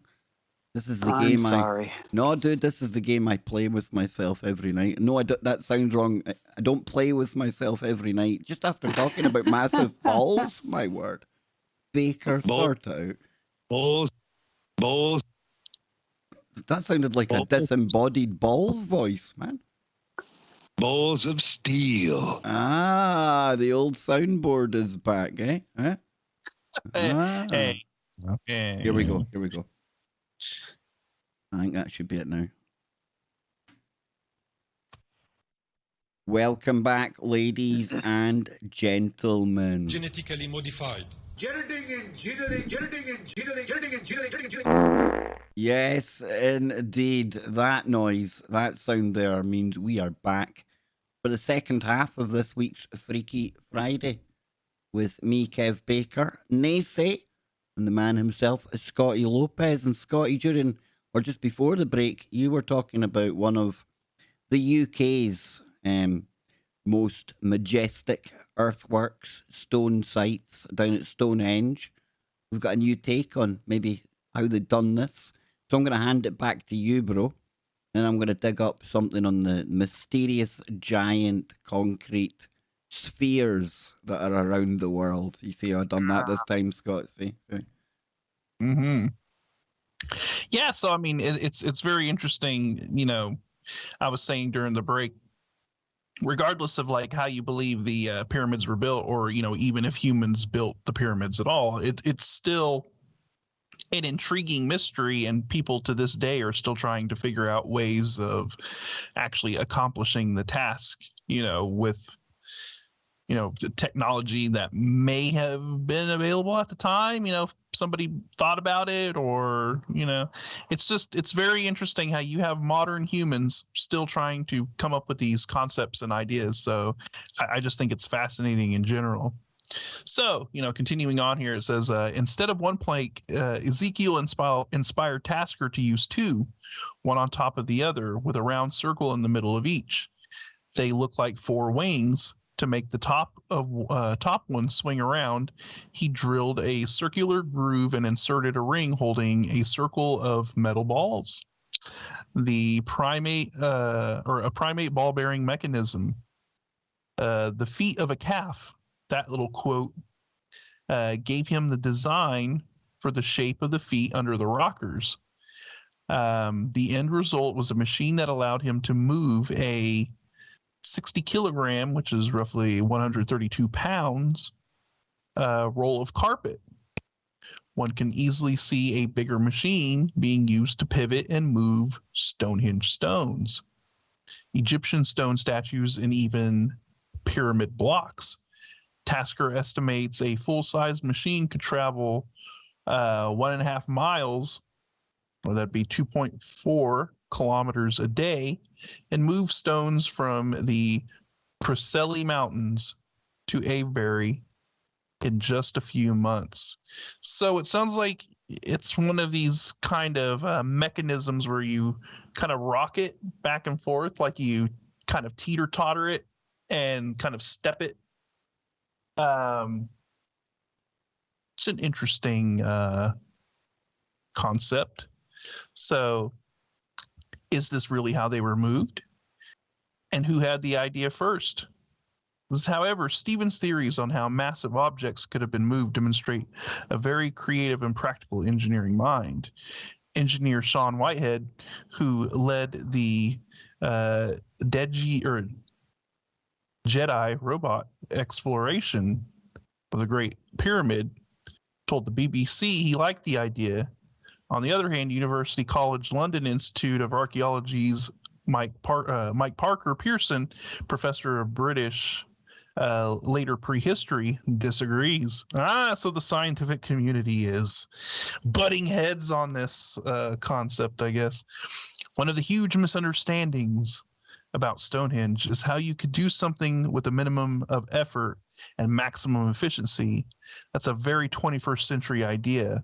There are no limits to 21st century human ingenuity. It's a failure to understand megalith builders past and present used vast amounts of human labor. One of my researchers has actually calculated the amount of person power it would take to move the stones from Wales to Stonehenge. It's not as much as you might think. That's an intriguing counterpoint. Tasker had the benefit of being exposed to modern engineering. Based on the time frame, ancient Egyptians and Bronze Age Brits didn't even have Ezekiel. The mystery of Stonehenge and the pyramids continues.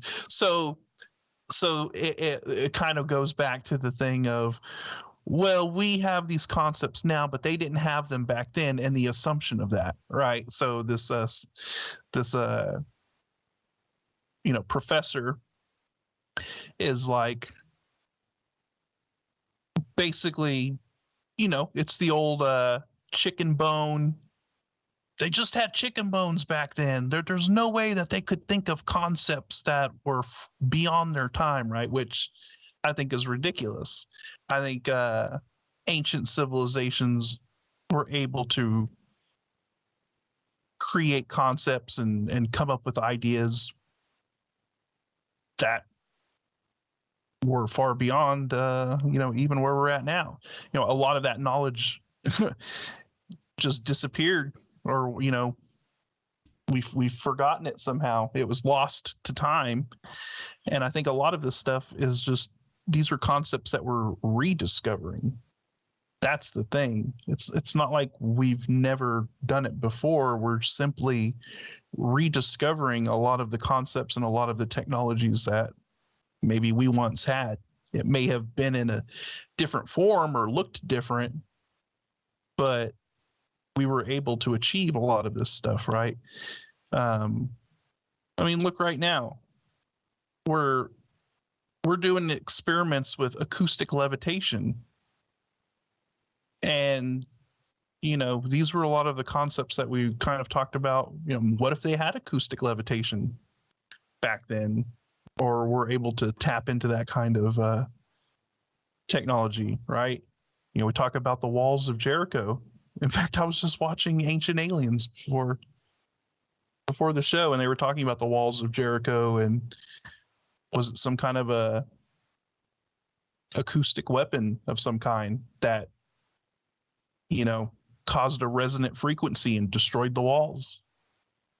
Who knows? This seems to be like a lot of the stuff that was described, and then now we're just like starting to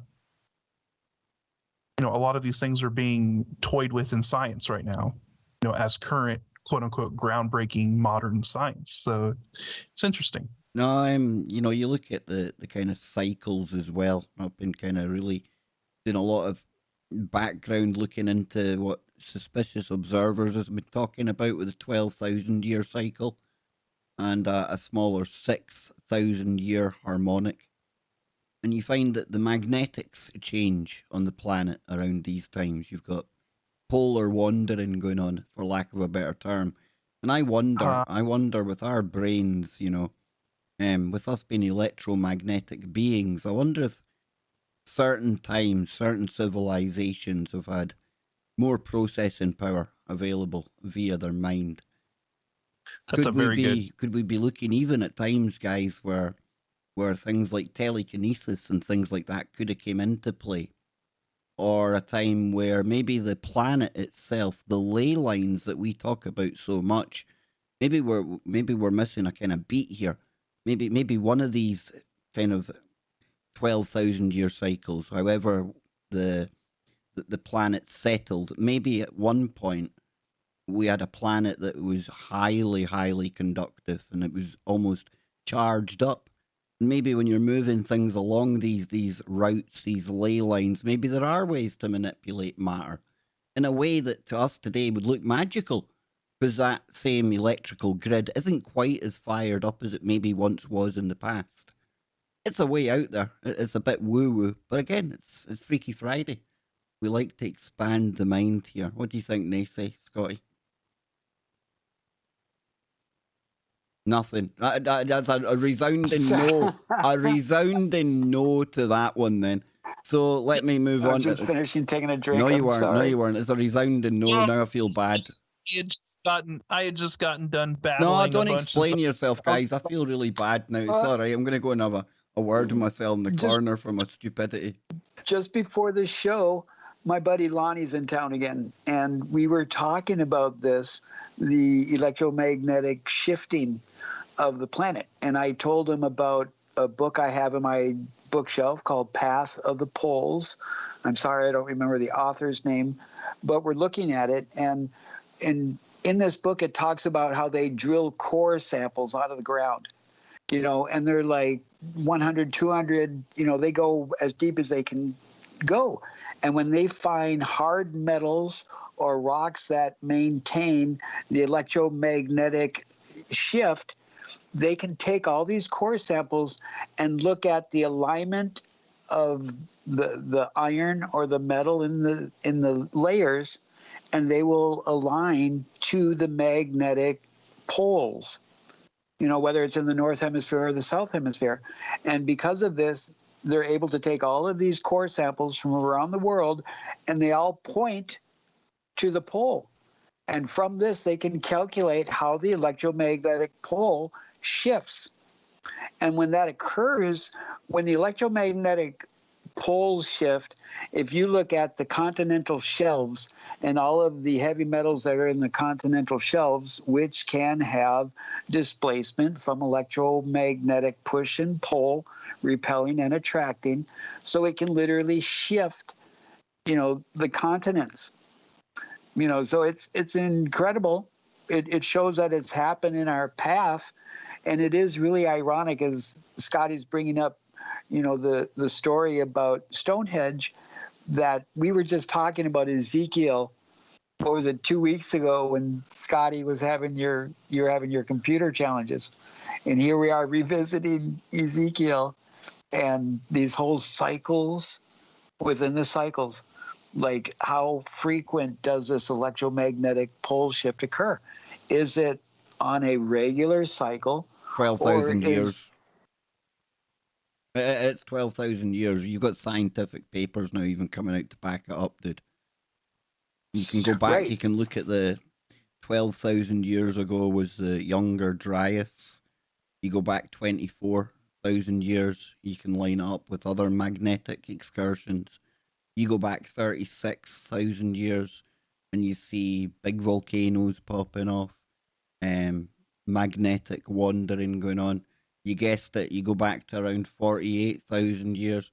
It seems to be a regular cycle, and what should be worrying about that is that we are in the window of time where it could happen again.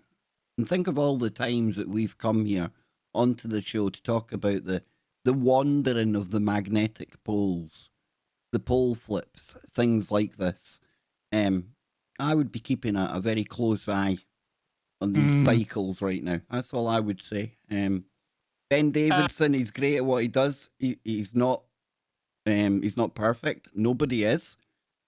But there's something about this 12 and 6,000 year cycle that, I don't know, my gut isn't always right, guys, but there's something to it. And then you look at when he talks about this galactic current wave that the planet's currently experiencing, and all of our local stars round about us reacting to something that's come their way. I don't know, but I would just be looking into these cycles. That's all I would say, without going too fear porn. It's happened in the past, so that makes it a fact that it has happened, and things can happen again. So is it safe? Is it a safe assumption or a theory if we can say, hey, look, every 12,000 years something like this occurs? To what magnitude? Who knows? Let's just hope that if it comes around again, it's dampened somewhat, because hey, I'd like to stick around as long as possible. Well, that's the thing, because when he talks about this, they emphasize that when you look back in this record as well, it's not a civilization. It doesn't wipe out mankind. Yes, mankind can be strongly affected, and there's a lot of upheavals, a lot of things come along, but it's one of these, not so much an extinction level event, but something that drastically changes the playing field, for lack of a better term. It also supports the theory that, like we've often talked about, Antarctica was once in a different part of the planet. It was once kind of tropical. It was once free of ice, and then something shifted it, possibly about 90 degrees to its current position now. It gets covered in ice. So, like I say, a lot of these things are starting to to line up. That's all I could say. In fact, I'm going to find a video in a moment from Suspicious Observers where he goes over this kind of thing. It's very synchronistic that we got into this topic, because I have a little thing pulled up here that's talking exactly what we're talking about right now. So no, it's good. It's good because this was like a perfect segue to the article, and it says the catastrophist's conundrum. Well, this is mad. This is crazy, right? Because the other night, dude, you don't know this because you've been busy during the week and things, but Monday on the Kev Baker show, I decided to do something completely different. And what I did was, you know how Ben Davidson's been putting together like the whole kind of, he does his daily updates, but then he's got his Cataclysmic cycle kind of playlist. I played through most of them. We also listened to a bit of Velikovsky as well, Worlds in Collision. And we were looking at catastrophism and this catastrophe cycle. And now here you are today. And by the way, folks, I can confirm Scott dropped this in the chat a long time before we moved on to this topic. So it is a synchronicity. So I had to throw that in there, Scott, just to back you up, man. Big time. I mean, the way we just kind of naturally went down this rabbit hole when I already had that article pulled up was kind of crazy. So yeah, it says the catastrophist conundrum, geomagnetic reversals and ancient cataclysms. It says, has the Earth undergone periods of violent change throughout its long history? I would say yes. If so, what had been the result of these changes, and of equal significance, what instigated them in the first place? Many ancient texts appear to describe great cataclysms that have affected our planet in various ways, although debate remains as to whether all of them describe real phenomena or are in some cases just myths and allegories conjured from the minds of ancient commentators. Arguably, the most famous of all of these is Plato's account of the destruction of the fabled Atlantis. While modern scholars generally accept that Plato's dialogues recounting tales of Atlantis had been aimed at having an instructive purpose, even some of Plato's early followers were said to have considered the story to have historical roots. Chief among these had been Crantor, a Greek philosopher of the Old Academy, and one of the earliest scholars to write commentaries on Plato's works. Modern science holds a different view on the matter. However, to date, there has been little evidence come to light that supports the existence of a literal island continent that sank into the Atlantic some 9,000 years or so before Plato's time. However, this is not to say there weren't incredible changes that the Earth underwent during this period, which, although may be coincidental, certainly have caused some academics to wonder about narratives like the ones Plato offered. Around 12,700 years ago, there we go, the good old 12,000 year cycle. There you go. Yep. Yep. Yes, so around 12,700 years ago, as Earth was transitioning from the last major ice age into the modern era, several changes were underway for which there is an abundance of modern geological evidence, as the glacial formations around the polar regions began to melt and the ice sheets that extended over parts of North America and Eurasia began to slowly thaw. Meltwater runoff gradually flowed into the Atlantic Ocean, disrupting the circulation of ocean currents and causing temperature changes lasting for hundreds of years. Some modern evidence, primarily in the form of concentrations of rare earth elements in geological strata, coinciding with this period, points to even more potentially catastrophic phenomena that might have occurred, having possibly instigated some of the other Earth changes that Earth underwent around this time. One emergent theory that had once been ridiculed, but in recent years had increasingly gained support among scientists, involve a possible impact event that occurred as Earth exited the Pleistocene, which triggered a period of cold reversal known as the Younger Dryas. Many modern catastrophists point to this not only as possible evidence of a cataclysmic period in the late Pleistocene, but also note the similarity in its timing and the period during which Plato said Atlantis sank beneath Atlantic waters. So are we talking about a possible meteor impact that may have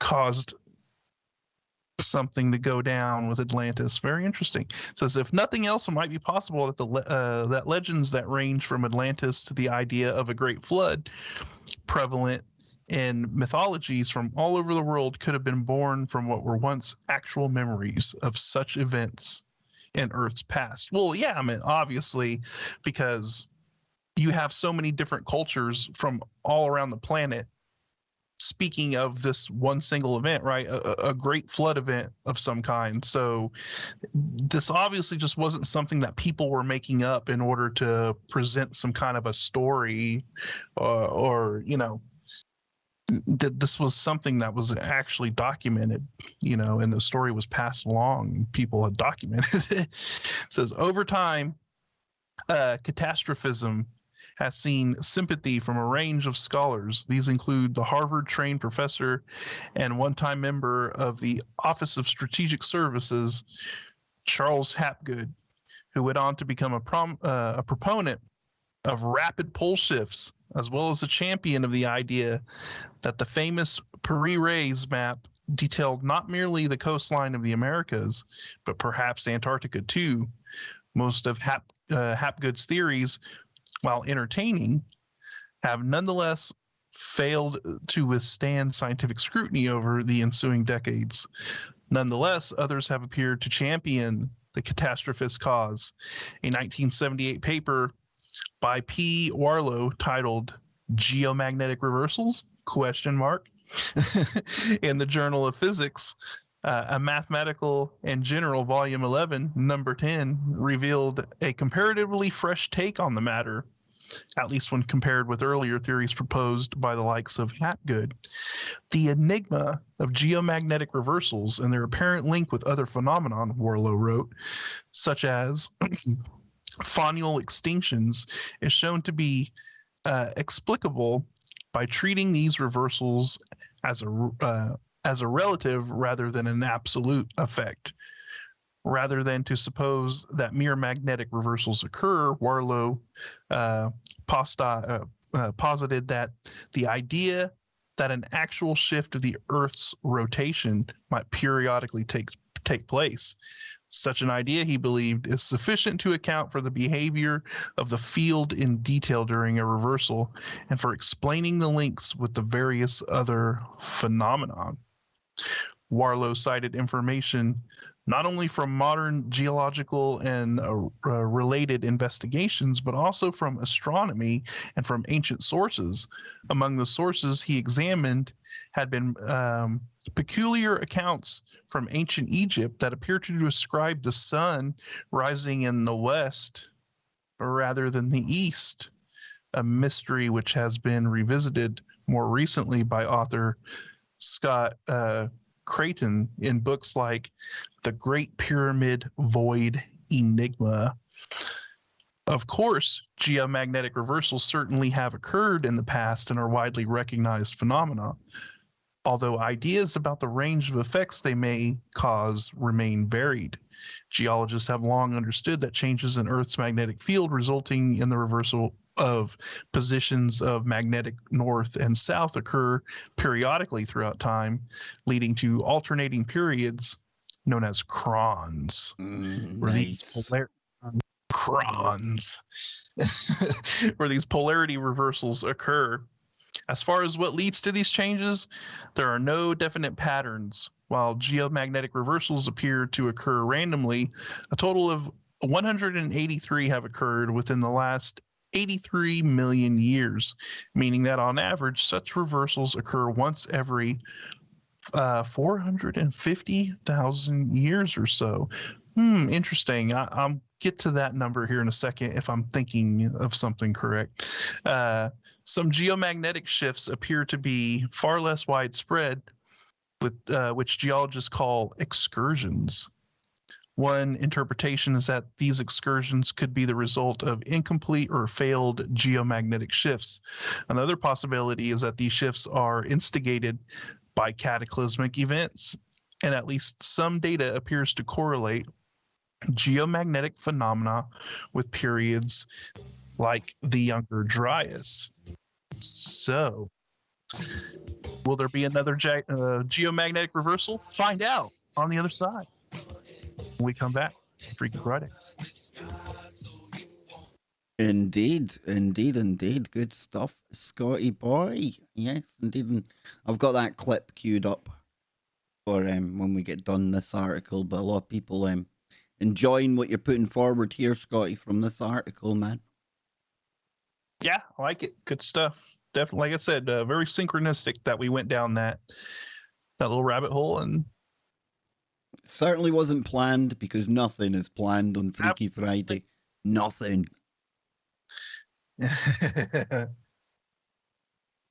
Right, hang on.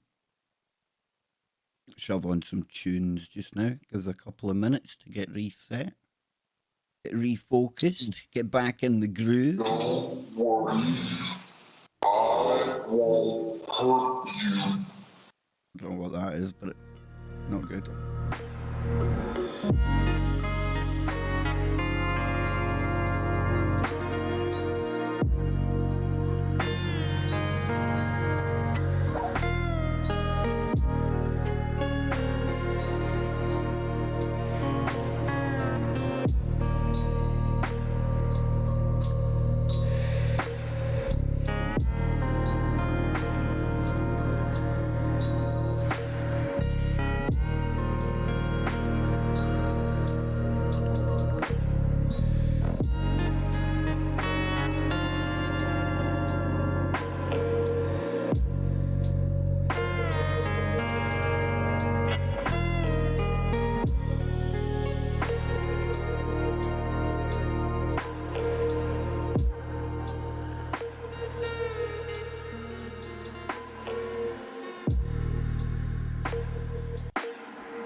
Welcome back for hour number 3 already on today's Freaky Friday. It is flying by, gentlemen.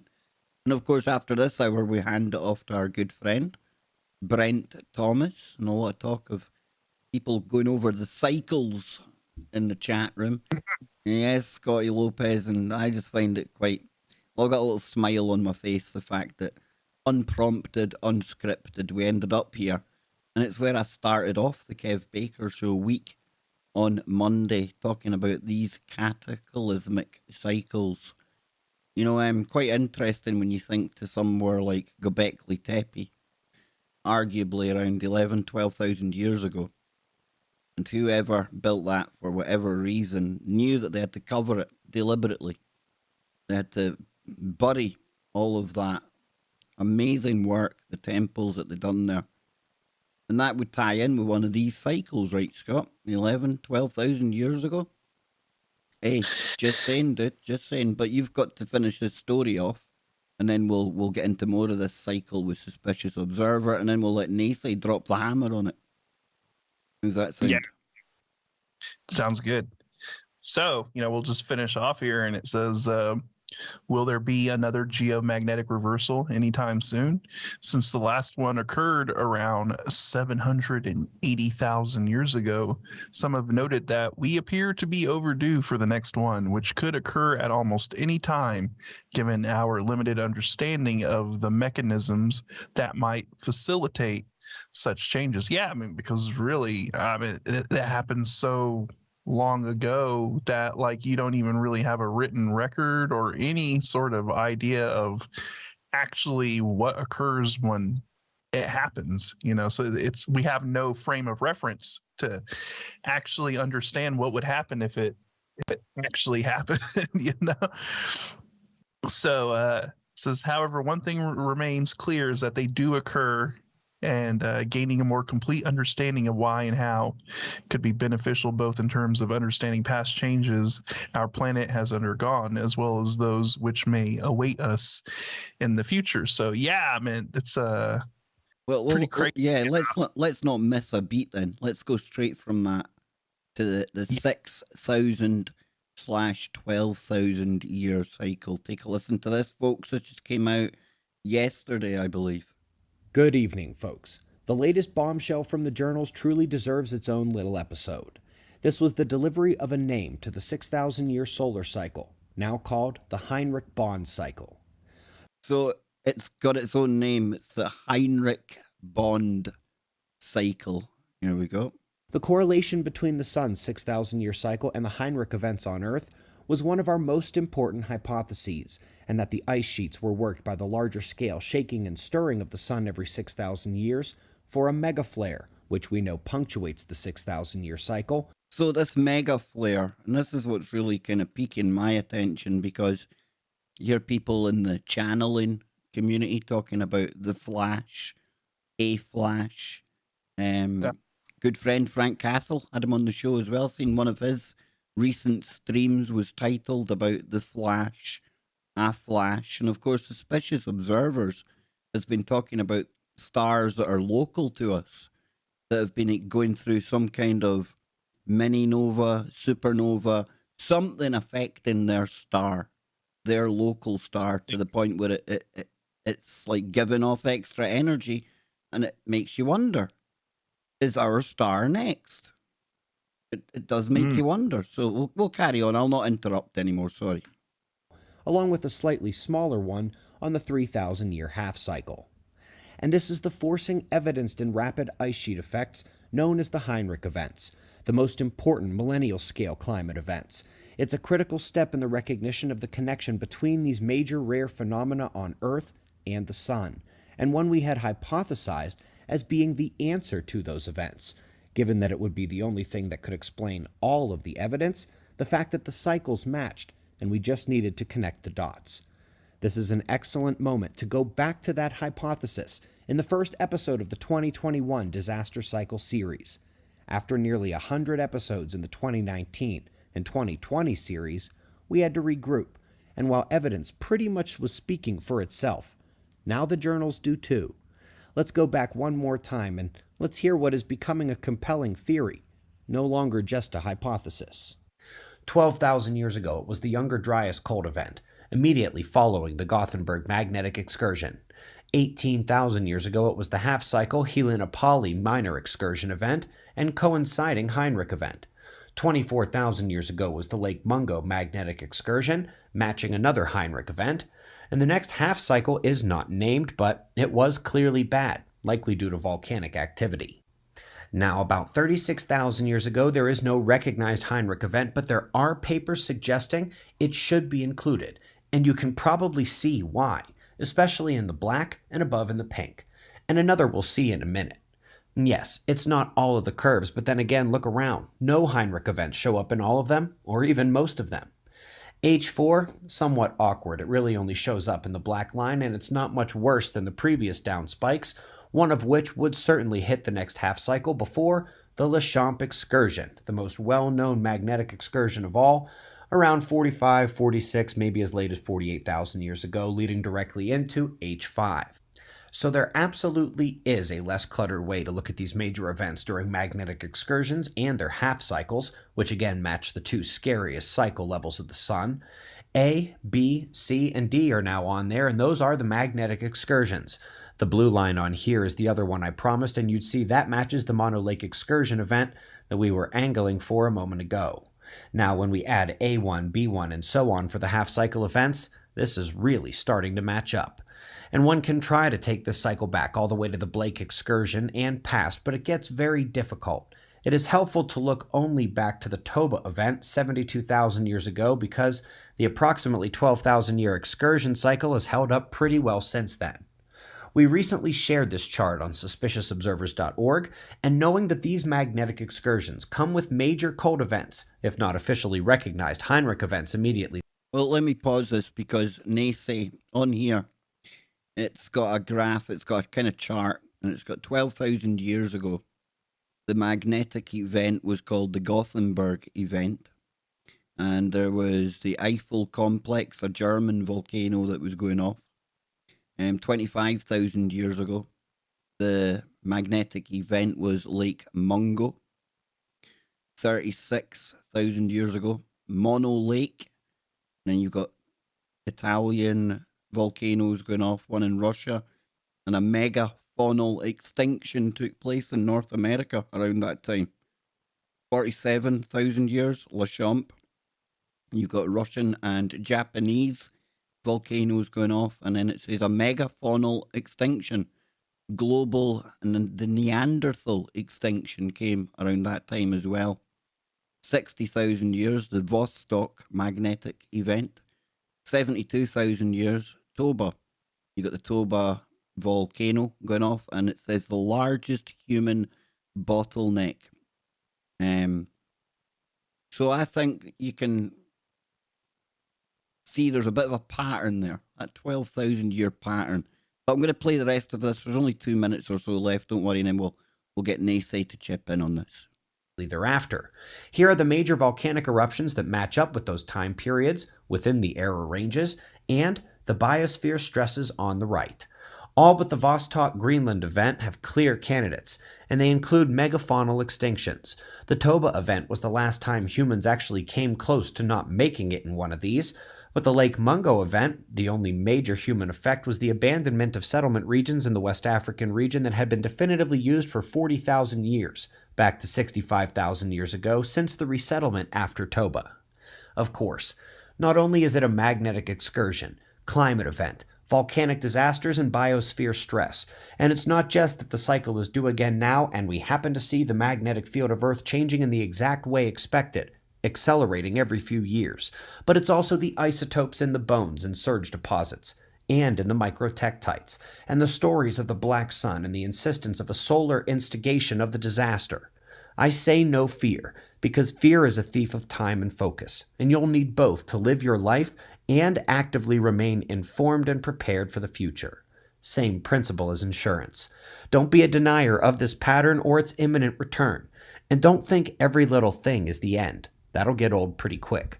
I'll see you in the morning for the daily show. Be safe, everyone. That's really sage advice there to anyone listening to this. And I've been there myself when I first started looking at this type of alternative information. You can get to the point where every little thing you think it's like, oh my God, here we go. And that's just natural. I'm not having a go at anyone, but you have to become aware of that. And, you know, sometimes it might be a bit more conducive to just step back and, you know, just wait for real major things to take place. Me personally, I like to watch Suspicious Observers. He knows what he's talking about here. Plus, he kind of aggregates the science to back up what he's talking about. He also gets very much into it being an electric model of the universe, which sits well with me. Again, I provide you decide. You could disagree with everything here. But guys, I'm going to get used to comment on what we just heard there. This cycle, I'll come to you first, Nacey. Seems to be something to it. But hey, what do you say, man? So if I can get this metaphor out to the listening audience. So if we think of how I always go back to the circle, if we think of the center of the circle being the sun, and like layers of circles around the sun, we have Mercury. If we connect a line from the sun to Mercury, then we establish a pattern. As Mercury goes around the sun, it comes back to that point. Now, this is two-dimensionally. So if we think of it three-dimensionally, as Mercury goes around the sun, could it not possibly do it in a three-dimensional pattern where it's not just going around a certain pole or the equator, but it's also shifting to where eventually it goes perpendicular from where it originated? And then if we think of the next cycle beyond that, then we have Venus. And Venus is doing the same thing where it's going around the sun. And at some point, there's an alignment of the sun, Mercury, and Venus. And since they are all electromagnetic with the whole push and pull property, we add in the third circle, which is the Earth, and it's doing its same thing where there's a pattern of it going around the sun in more than just the two-dimensional plane, but three-dimensionally. And at some moments, there is an alignment of all of these celestial bodies. And because of the principle of magnetic repelling and attracting, there will be, as the macrocosm and the microcosm, an electromagnetic shift or change or anomaly. And as we were talking earlier, as these cycles go around, and Kev Baker was talking about the electromagnetic normalcy of the brain, well, what happens when that certain alignment occurs, and whether it's 3,000 years, 6,000 years, 12,000 years, when that alignment occurs, that precious moment, and all of a sudden there's a boost, a surge in electricity in our mind.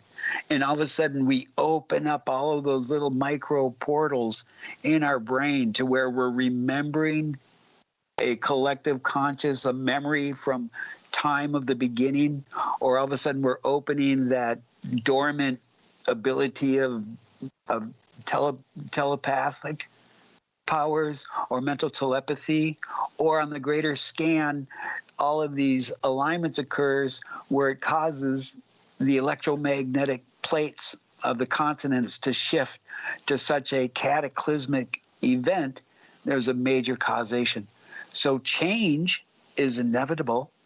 The level or the discernment of that change is up to us to ponder. And if we can be fortunate enough to recognize the pattern, the cycles within the cycles, then we are more able to make the assumptions, to make the theories of what is going to happen again. And when we have a better synchronicity with the cycles, then we can prepare for the possibilities.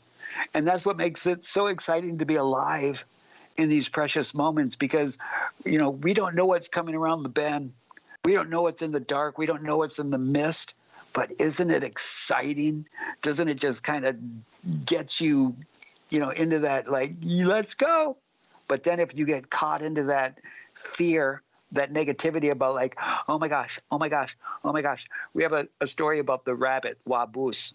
Waboos is kind of like a very nervous animal. And Waboos would come out of its hole and all of a sudden it'd be like, oh, I hope the hawk doesn't get me. I hope the hawk doesn't get me. Oh, what if the hawk gets me? And all of a sudden you find out that the hawk gets called to the rabbit and comes down and eats it. Or the rabbit goes out there and says, oh, I hope the fox ain't going to get me. Oh, where's the fox? I wonder if the fox is going to get me. And it's that whole thing of, are you making it happen and calling it self-fulfilling prophecy?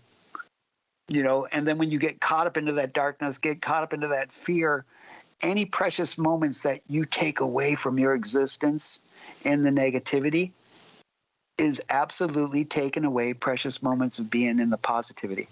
So what is your choice of being? That's exactly why, Nacey, I've tried to steer people away from being paranoid about absolutely everything, every single minute of every day, of every week, of every month, because I've been there, and I know what it done to me mentally. It's not good.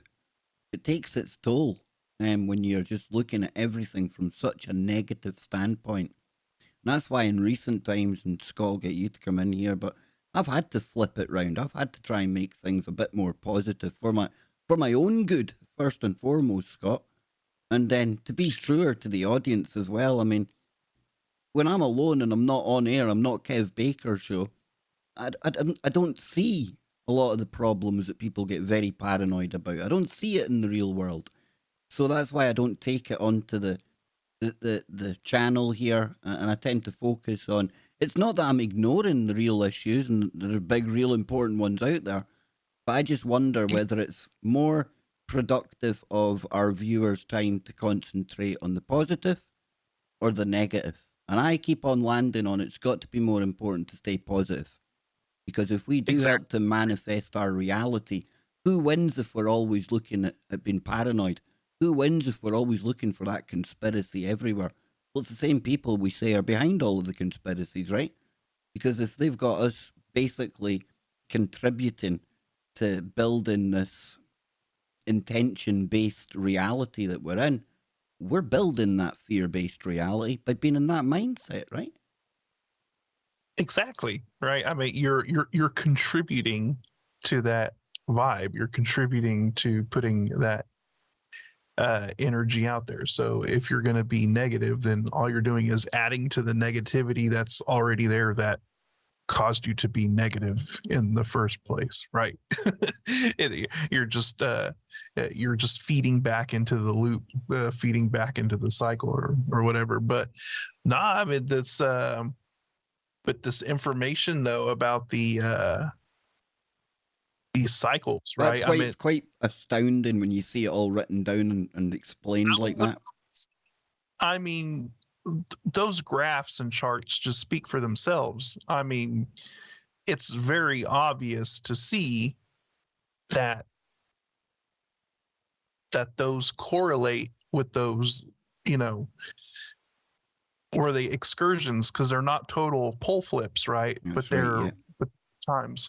Yeah, there were times when the poles were wandering and were about to flip or do something weird.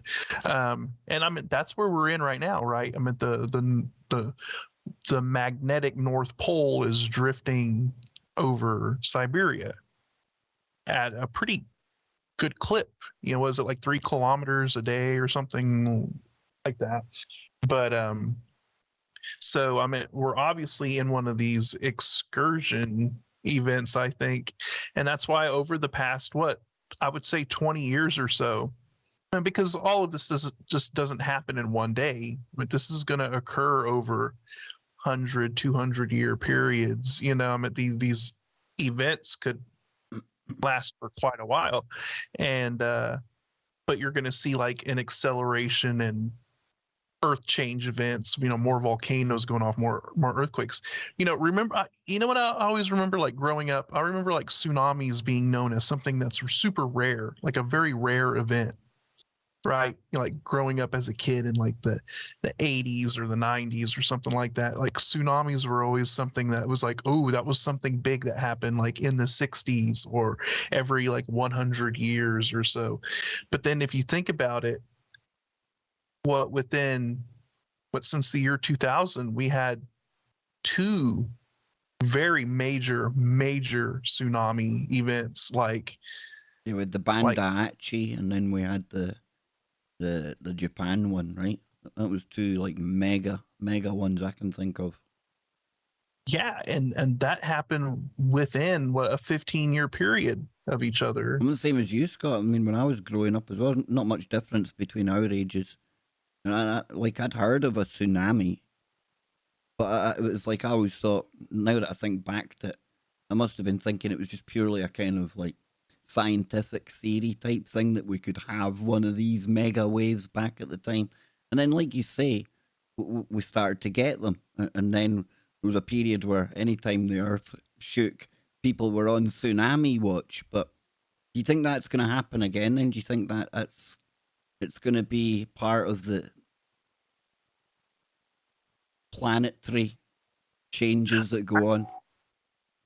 Well, I had somebody message me and they wanted my take on like the pole flip and what's going on with all the weird weather and stuff like that.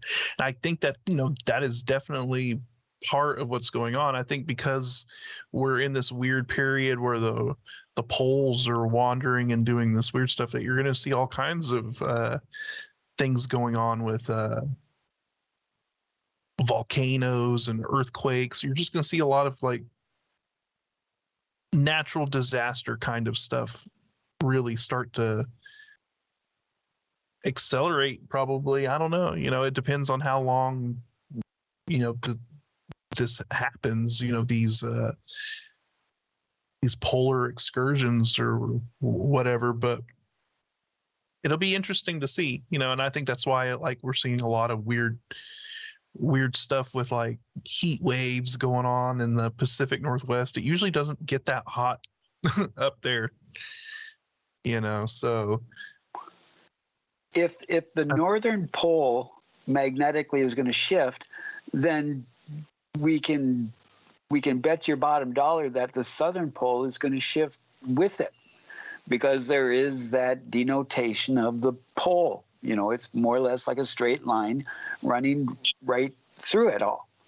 And so with that shift, especially being electromagnetic, and as we find, as we quantify everything, we find out that it's electromagnetic, as above, so below. So with that shift, and you're talking about the weather change, well, it's high pressures and low pressures. Same within the oceans. There's different pressures of temperature and different pressure of actual water. And so it causes these currents to shift. And when all of those shifts occur, when the transatlantic current changes, it will cause more hot water to go one way and more cold water to go the other way.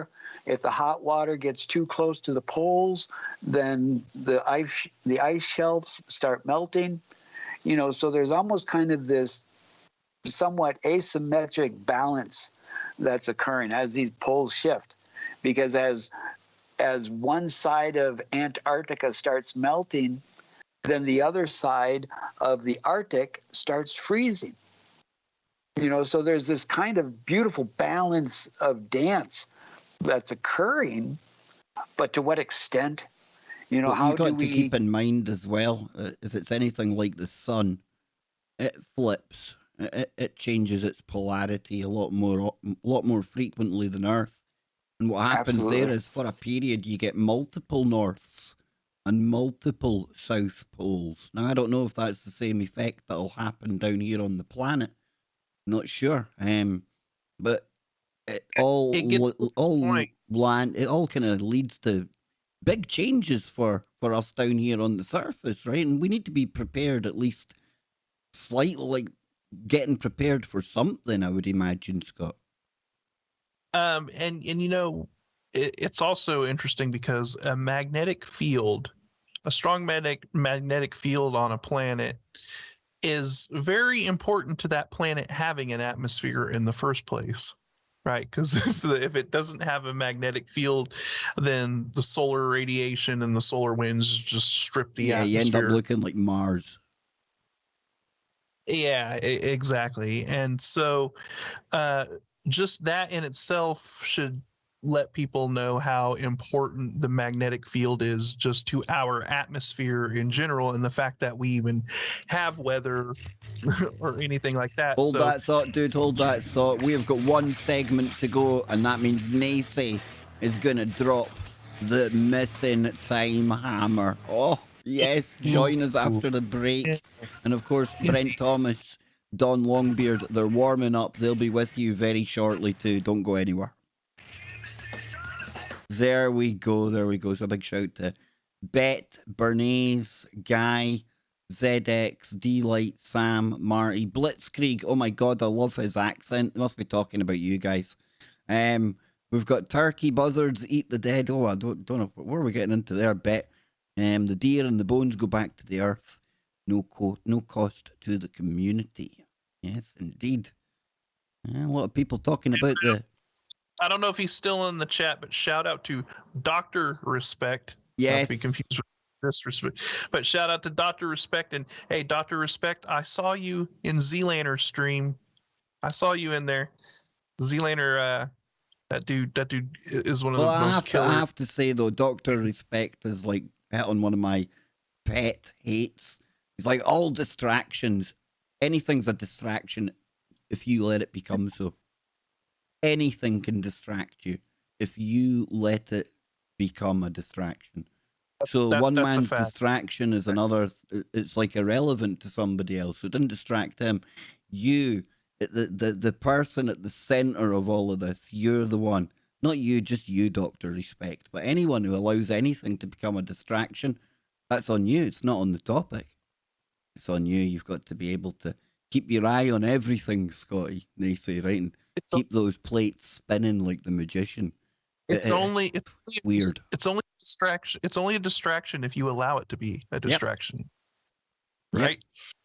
Big time. Well, and everybody has to be critically honest with themselves that where they take that opportunity to be like, okay, I've been doing this for how long? It's become like a truther trope. It's like virtue signaling for truthers. Oh, distraction. That's a distraction. Yeah, you're like, well, anything's a distraction if you let it. You know what I mean? No. Yeah, I agree. Now Dr. Respect's probably thinking, that Kev Baker's a bit of a dick, isn't he? Dude, I was just using you as an example because I've seen it, that's all. What can I say? What can I say? RESPECT.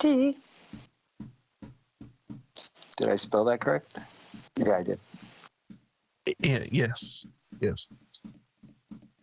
Hey, sorry about that last break, Kev. I went to go unmute myself and pause what I was starting, and I accidentally hit the go to the beginning of the song thing because I was looking for an audio clip on my computer.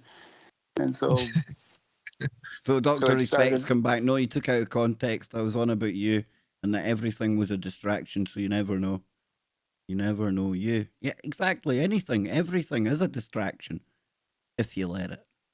Well, yeah, Kev Baker is a wonderful distraction. I love being a distraction. If I can take people's mind off something crap in the world for an hour or two, I don't know. I think I'm never going to be able to take the crap thing away in the world. I don't have the power to change the world.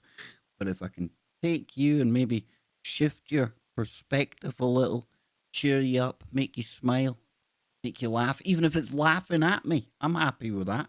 As long as it slightly leaves you a little more positive than when you came in here, job done. That's the KBS mission statement. To leave people feeling that little bitty more positive than when they came in the door. You like that, Scott? Kev wants to be the captain of the pleasure cruise, on the love boat headed to Speculation Island. Love boat. I wanted to be the cruise director. Here we go. Yeah, he's going to treat you to a 5-star cruise. Truth Frequency Radio. No, on you go. I was still saving the world one giggle at a time. Exactly. I'm sorry, Dr. Disrespect. You took me all wrong.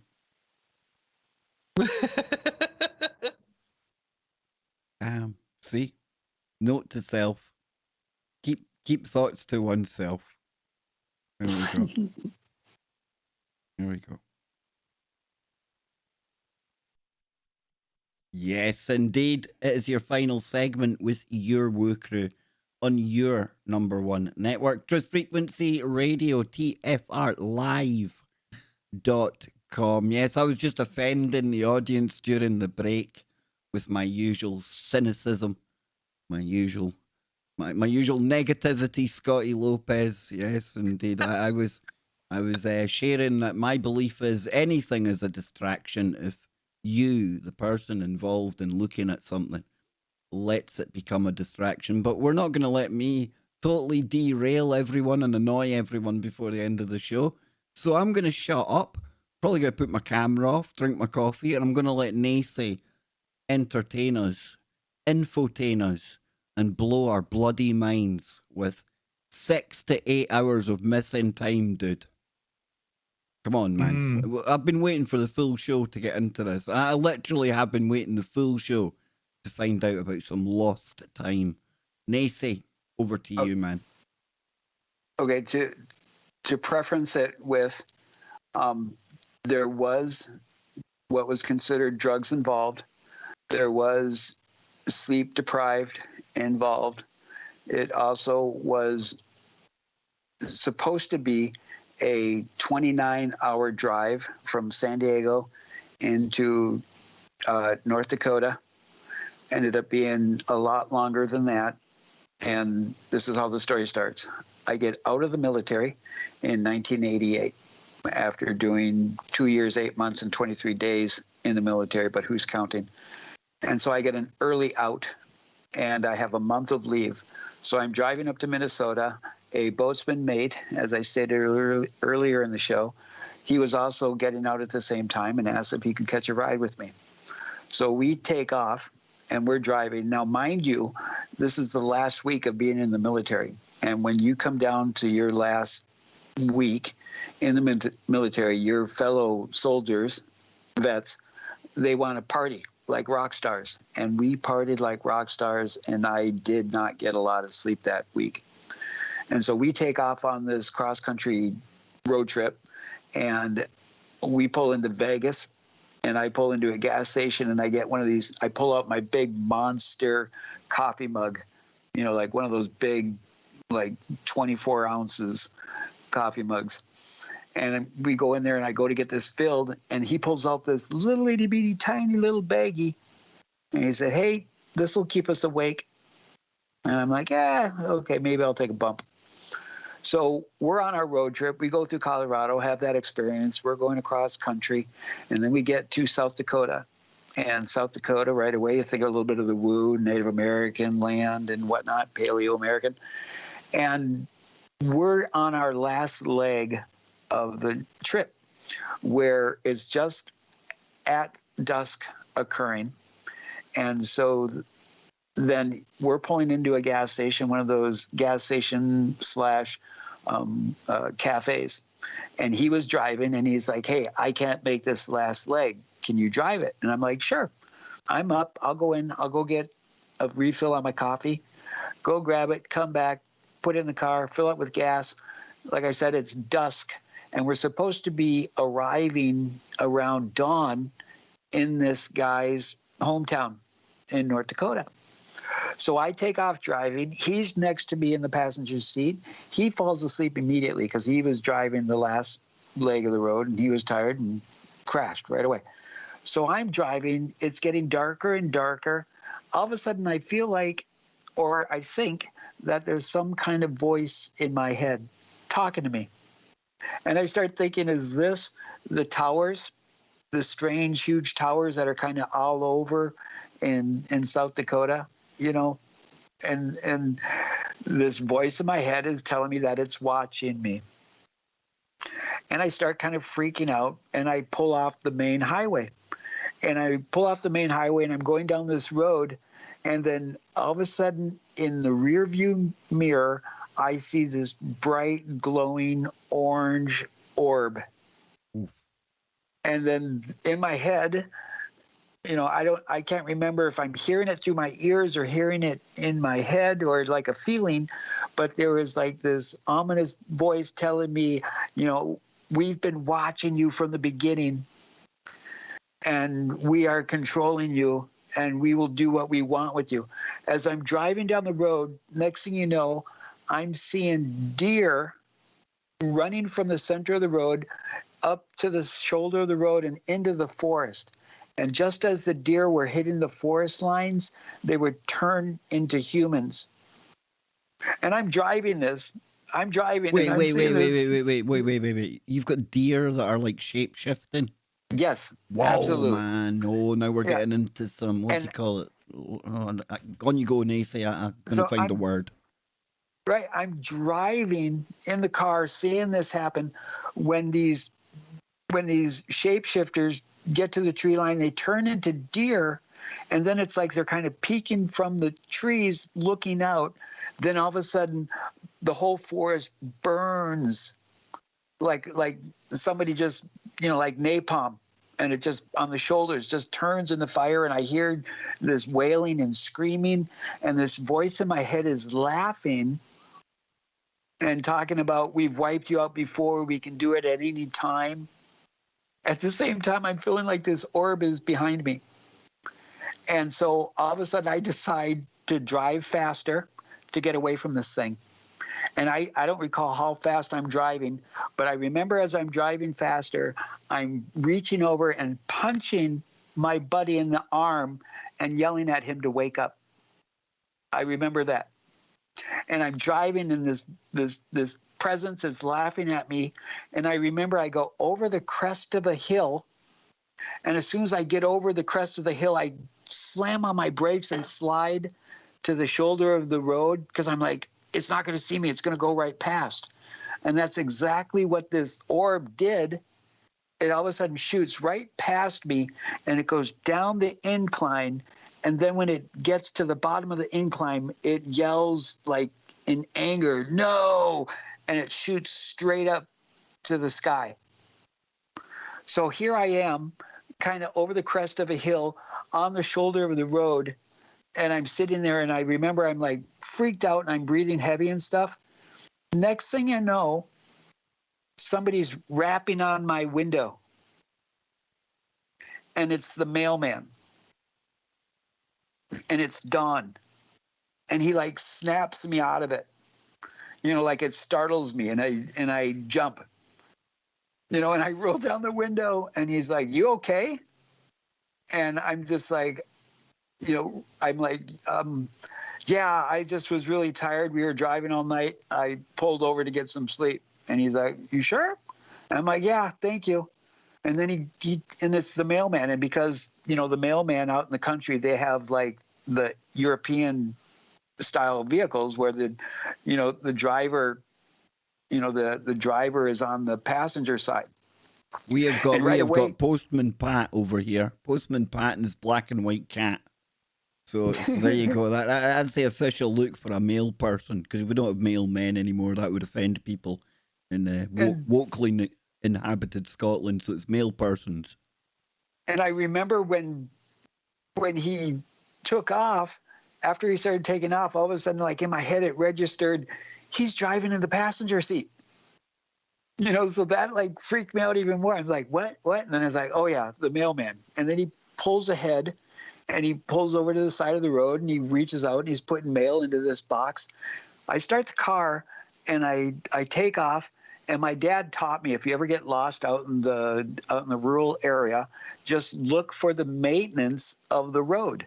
And if you find a road that's better maintained, you're more likely to find yourself in a city or a town. And so I do this, and then I come to this town, and I'm like thinking to myself, wait a minute, this town looks familiar. So I get to this really busy street, and I take a left, and I'm starting to head north. And lo and behold, there's the cafe gas station that we stopped in the night before. By this time, I'm like freaking out. I pull into this cafe thing, and I shake my buddy. And right away when I go to shake him by the arm, all of a sudden he's like, "Oh, dude, what?" And he lifts up his sleeve, and his arm is black and blue. And he's like, and he looks around and he realizes we're in the cafe gas station. He's like, "Dude, what the heck?" And I'm just like, I'm like speechless. I'm like, "Dude, you have to drive." And then I'm thinking about, I'm going to go get a coffee. Do I want to fall asleep? What do I want to do? I look down at my coffee cup. My coffee cup is still full. Like I didn't drink any of it. And he's like, "Did you fall asleep?" And I'm like, "No, I've been driving." And he's like, "What?" And so then the rest of he gets in the driver's seat. We take off. It is so uncomfortable. It is so, you could cut it like a with a butter knife in the atmosphere of that vehicle, where we're just like, what the hell? You see that there, the way that end bit there, the reaction to it. That's what I would imagine the aftermath of something like that to be. Awkwardness, people not really knowing what to talk about, because you've just been through something that's really, really out there, really kind of supernatural, paranormal. And I think most people's reaction to that would be that kind of awkward silence. Hang on a minute, what the hell's just happened here? You're almost like all taking stock. Maybe all of you, right, like almost hesitant to share what you think has just happened, because when you say it in your own mind, it sounds mad, but all of you are experiencing that, and that adds to the kind of awkward feeling. Dude, that is one heck of a story, man. So 6-8 hours later, we pull into his town. We get to his house. He goes to get his stuff out of the vehicle and goes to take off, not even like saying goodbye or anything. And I'm like, "Hey, could I come use your bathroom?" And he's just kind of like, "Oh, yeah, okay." We go into his house. He goes into his house right away. His older brother's there or something like that, and he goes straight to the refrigerator and grabs a beer, doesn't even offer me a beer or anything. He says, "The bathroom's right down the hallway." I go in, I use the bathroom, I come out, we're just standing there awkwardly, and I'm like, "Well, I best get going," and he's like, "Yeah, thanks for the ride," and that was kind of like it. We were on the ship together for 2 years. And then that was just kind of like, goodbye, and the thing that's so bizarre to me, I cannot for the life of me remember his name. I'm led to believe his name might have been Seaman Staines. What? You were sailors? What? Right, that was a good one. Too soon, probably. That was a good one. Yeah. Yeah, so that was my period of missing time, and I still try to wrap my head around. Hang on a minute, you can't just call that missing time. That's like a Scotty. Come on, I mean, you got like an element of shape shifting in there. Yeah, you've got the whole dude. That's beyond like a time slip, right? This is like an episode. Yeah, I was just say that's more close to, I would say, some kind of what would you call it, like a paranormal kind of major woo phenomenon. It was an experience, not just like, oh, there was a little missing time there. No, I mean, seeing shape-shifting deer, morphing into humans on the side of the road and being followed by an orb that seemed like you were getting some kind of a telepathic communication with it, because you knew its intent. It was telling you what its intent was, right? And showing you its intent, like just a raw visual of whatever it was about. It was letting you know, It bothered me to such an extent that I actually found, I was on the USS Fox. Eldridge. The USS Eldridge. Please tell me you were on the Eldridge. Come on, man. I was on the douche canoe on the way to Speculation Island. Lovely. But I was on the USS Fox CG-33, and you can find it on the web. And there's even a roster on the web of the year that I was on the ship. And I have like gone through that roster, reading all of those names, trying to remember this guy's name. And I can't. I think I can't prove this because even the town that we went to, I can't remember, but I think after all these times of reading about all these different towns, trying to calculate, 6 to 8 hours away from this town, and just trying to triangulate it and figure it out, what highway I was on, when it possibly could have happened, when you could do Google Earth and stuff. So I took time to try to figure this out and what the hell happened, because I wanted to get a hold of this guy and be like, hey, do you remember this? So I think the guy was from Lisbon, North Dakota, which is right across the border from South Dakota into North Dakota. But that's only like a little itty bitty piece of the puzzle that I've been trying to solve for, 88, 89 is when I got out. I think it was 88 because I joined in 85. But it was around the beginning of April that this occurred, and I even went back to calculate sunrise, sunset, and try to figure out how many hours that it was, from dusk to dawn. And it's been perplexing me for 29 years of what the hell, what the hell happened on that journey.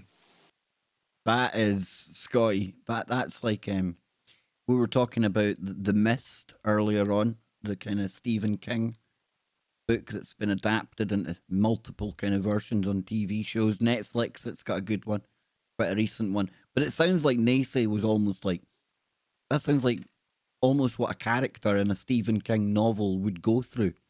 Only it's not a novel, it's real. People have these experiences, Yeah, and Nacey did such a good job describing it. Like in my head, I was painting a really vivid sort of like cinematic sort of view of like what he was experiencing. It was really, really crazy. But and then it kind of reminds me in a way like you hear these stories of like I remember the movie, was it Fire in the Sky, right? Where just had these guys out there. They were, was it Travis Walton? Yeah, right. And just something crazy happens and they think he's missing and all of that. And he just randomly appears and, all the experiences that they have. There's a lot of crazy things that can happen to people, man. Like, what's this with this common thing though of like people driving, and like UFOs deciding that they're gonna like snatch people out of their cars or something like that. I always found that to be an interesting like phenomenon, right? You have your abductions that occur. People are like laying in bed or whatever, but why did these? No, I'm with you, Scott. Again, I think we kind of touched on it earlier on in the show as well. It's almost as if you're more prone to experience something like this when you're traveling by car, say, when you're moving at speed. I wonder if it's something to do with it. I don't know. It's weird though. Because you're right, even the Mothman as well. One of the first real sightings of the Mothman, I think it was Linda Scarborough and her family. That took place in a car. They were driving along the road. So I don't know. I'm with you on that, dude. It's something that has come into my mind. The Hills, the very first UFO abduction thing, driving in their car, right? Mm-hmm. It was so there seems to be this strange thing of just like people driving and then these things just happening. Like what do UFOs just like randomly target random vehicles or something? Is this something that interests them? Like, I don't know, but people are concerned that Nacey was on a boat with the number 33 on it. Ah. Well, this is the bizarreness of my world. You know, You got 33rd degree, or are you going to confess all in the last 6 minutes of Freaky Friday? Come on, Nacey, do it. Do it. No, I'm more of a circle than I am a triangle. Brotherhood of the Nacey. Brotherhood of the Feather. I like that. I like that. Oh my God, you want to hear some woo? How did that inspire woo? I'll take it. Go for it. Okay. So my buddy Lonnie is in town, and I'm rolling down the hallway, and I stop at the cupboard to grab something, and I roll back, and then Lonnie goes, "There's a crow feather in your hallway." Ooh. And I'm like, "What?" He's like, "Yeah, right underneath you where you were, there's a crow feather." I'm like, "No way." And he goes, "You want to feel it?" And he gives me this crow feather, and we're asking my girls, "Hey, any of you guys see this crow feather?" And they're like, "Nope." And I've shared it with you guys before that I have a fondness, I have a connection with, we call the crow ondeg, you know, and sometimes I feel like the crows come and share with me this, that, and the other thing. Well, I don't hear them got, like a voice. The boys, the Strongs from down under, they talk about the magpie. I think that's Stephen's totem, but he talks about the magpie recently, how he's been having interesting interactions, shall we say, almost taking things to a new level of consciousness, these animals. But yeah, so Nacey, you're totally not out of place talking about having like been pulled towards animals or having a thing about the crow. Hey, listen, if you're gonna like talk about these kind of things, I think Freaky Friday, Kev Baker Show, Funny. TFR, it's the place to do it, right? You're amongst friends here. And very synchronistic again as well, because just the other day we were talking about crows and how smart they are. And Very. Yeah, they're like one of the smartest birds. In fact, there's one not long ago. I've seen one, and there was water in a container. And obviously, if you think the beak goes in and they get so far down, but once they've drunk to a certain level, well, just basic science, you can't get your beak down any further. That didn't put these birds off. No. You know what they started doing? They started dropping little stones into the bottle, and to the point where it rose the water back up to a level where it could bloody drink it again. Now, I tell you, watching that was absolutely mind-blowing. Well, Kev, okay, so since I sent you down the octopus rabbit hole, now you're going to have to go down the crow rabbit hole, because they're just as fast. I've looked into crows and magpies as well. I've looked into birds. They are, there's something about the old birdies, man. There's something about the birds. I don't know. The magpies, those are the ones that'll dive bomb you, right? They're kind of, they're real territorial, if I'm correct. And they're master thieves as well. They love the shinies. Yes, indeed. And it's also funny because when they label somebody a bird brain, it means, they're not all there. But yet, if you critically look at the birds, they're brilliant. Apart from all the birds that disappeared the other week, we had thousands of racing pigeons just poof disappear. A couple of hundred made it home way after they were supposed to. People are talking about maybe some kind of magnetic anomaly happening. I've got bird watchers in the UK. Yeah, they're talking about it being like some kind of Bermuda Triangle type event. It's got the world of bird racers and pigeon keepers up in, they're all up in feathers. I was going to say they're up in arms, but they're up in feathers. They're kind of Their perplexed. feathers are ruffled. That's that's a good one. There you go. There you go, dude. But listen, they flew into the mist portal. Before we ruffle any more feathers around here, let me tell you, get ready, folks, because we're almost about to hand over the chalice.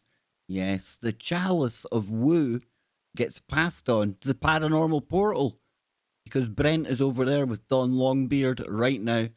There's no lube, there's no tips, there's no probes. They just want you to tune into their absolutely brilliant show.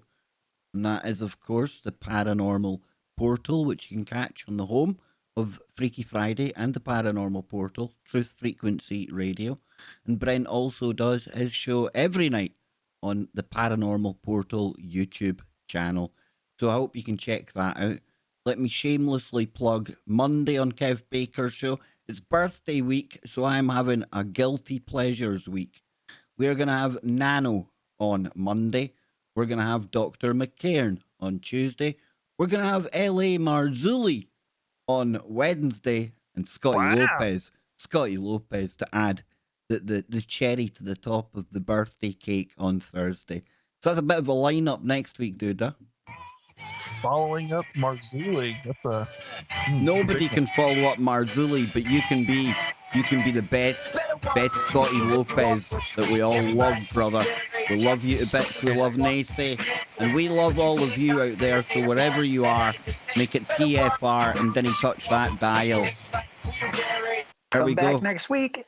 Do come back next week, and I want to thank everyone here for tuning in. Absolutely brilliant. Like I say, Marzulli will be with me on Wednesday night. We'll be getting into his latest on UFOs, probably the Nephilim.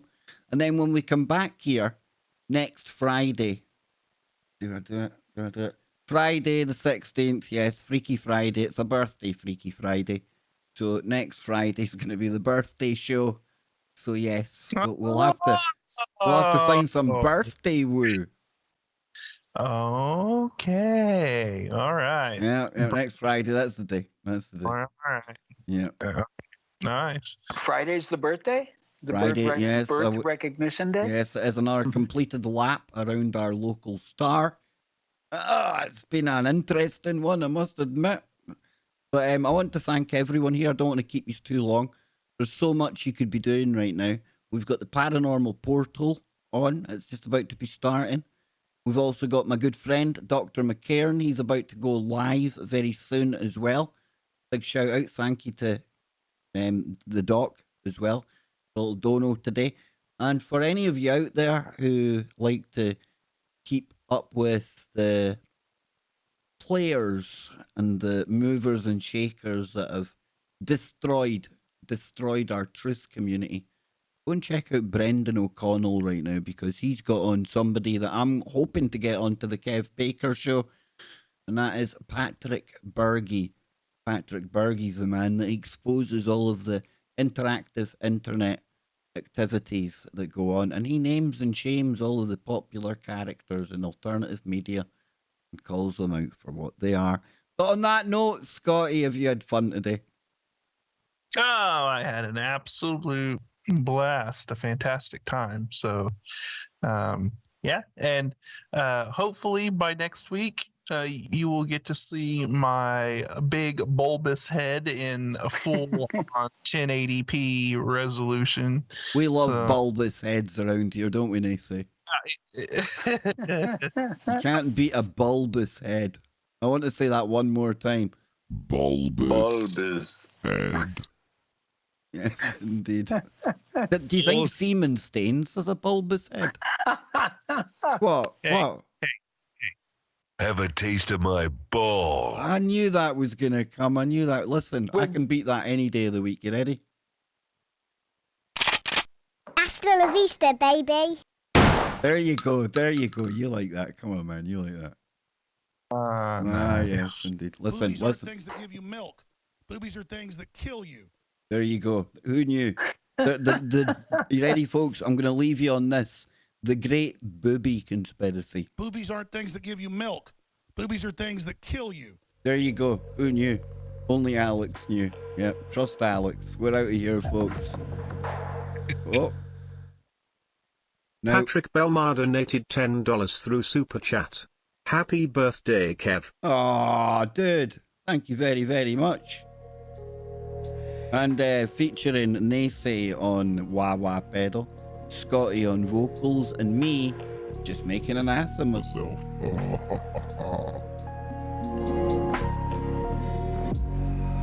Freaky Friday.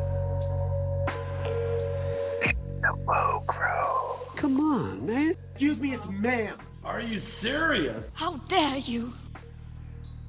I don't like them putting chemicals in the water that turn the friggin' frogs gay. Do you understand that? Turn the friggin' frogs gay. Serious crap gay.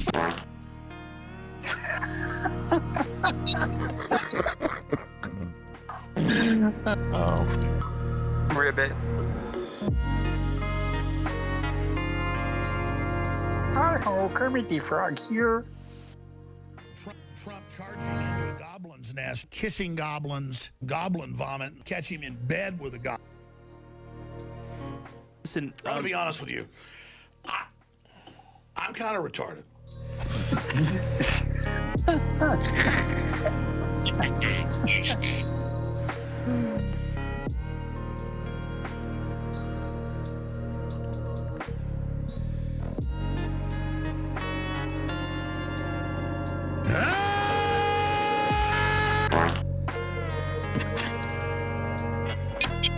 Wow, wow, wow. Excuse me. No, no, no, no.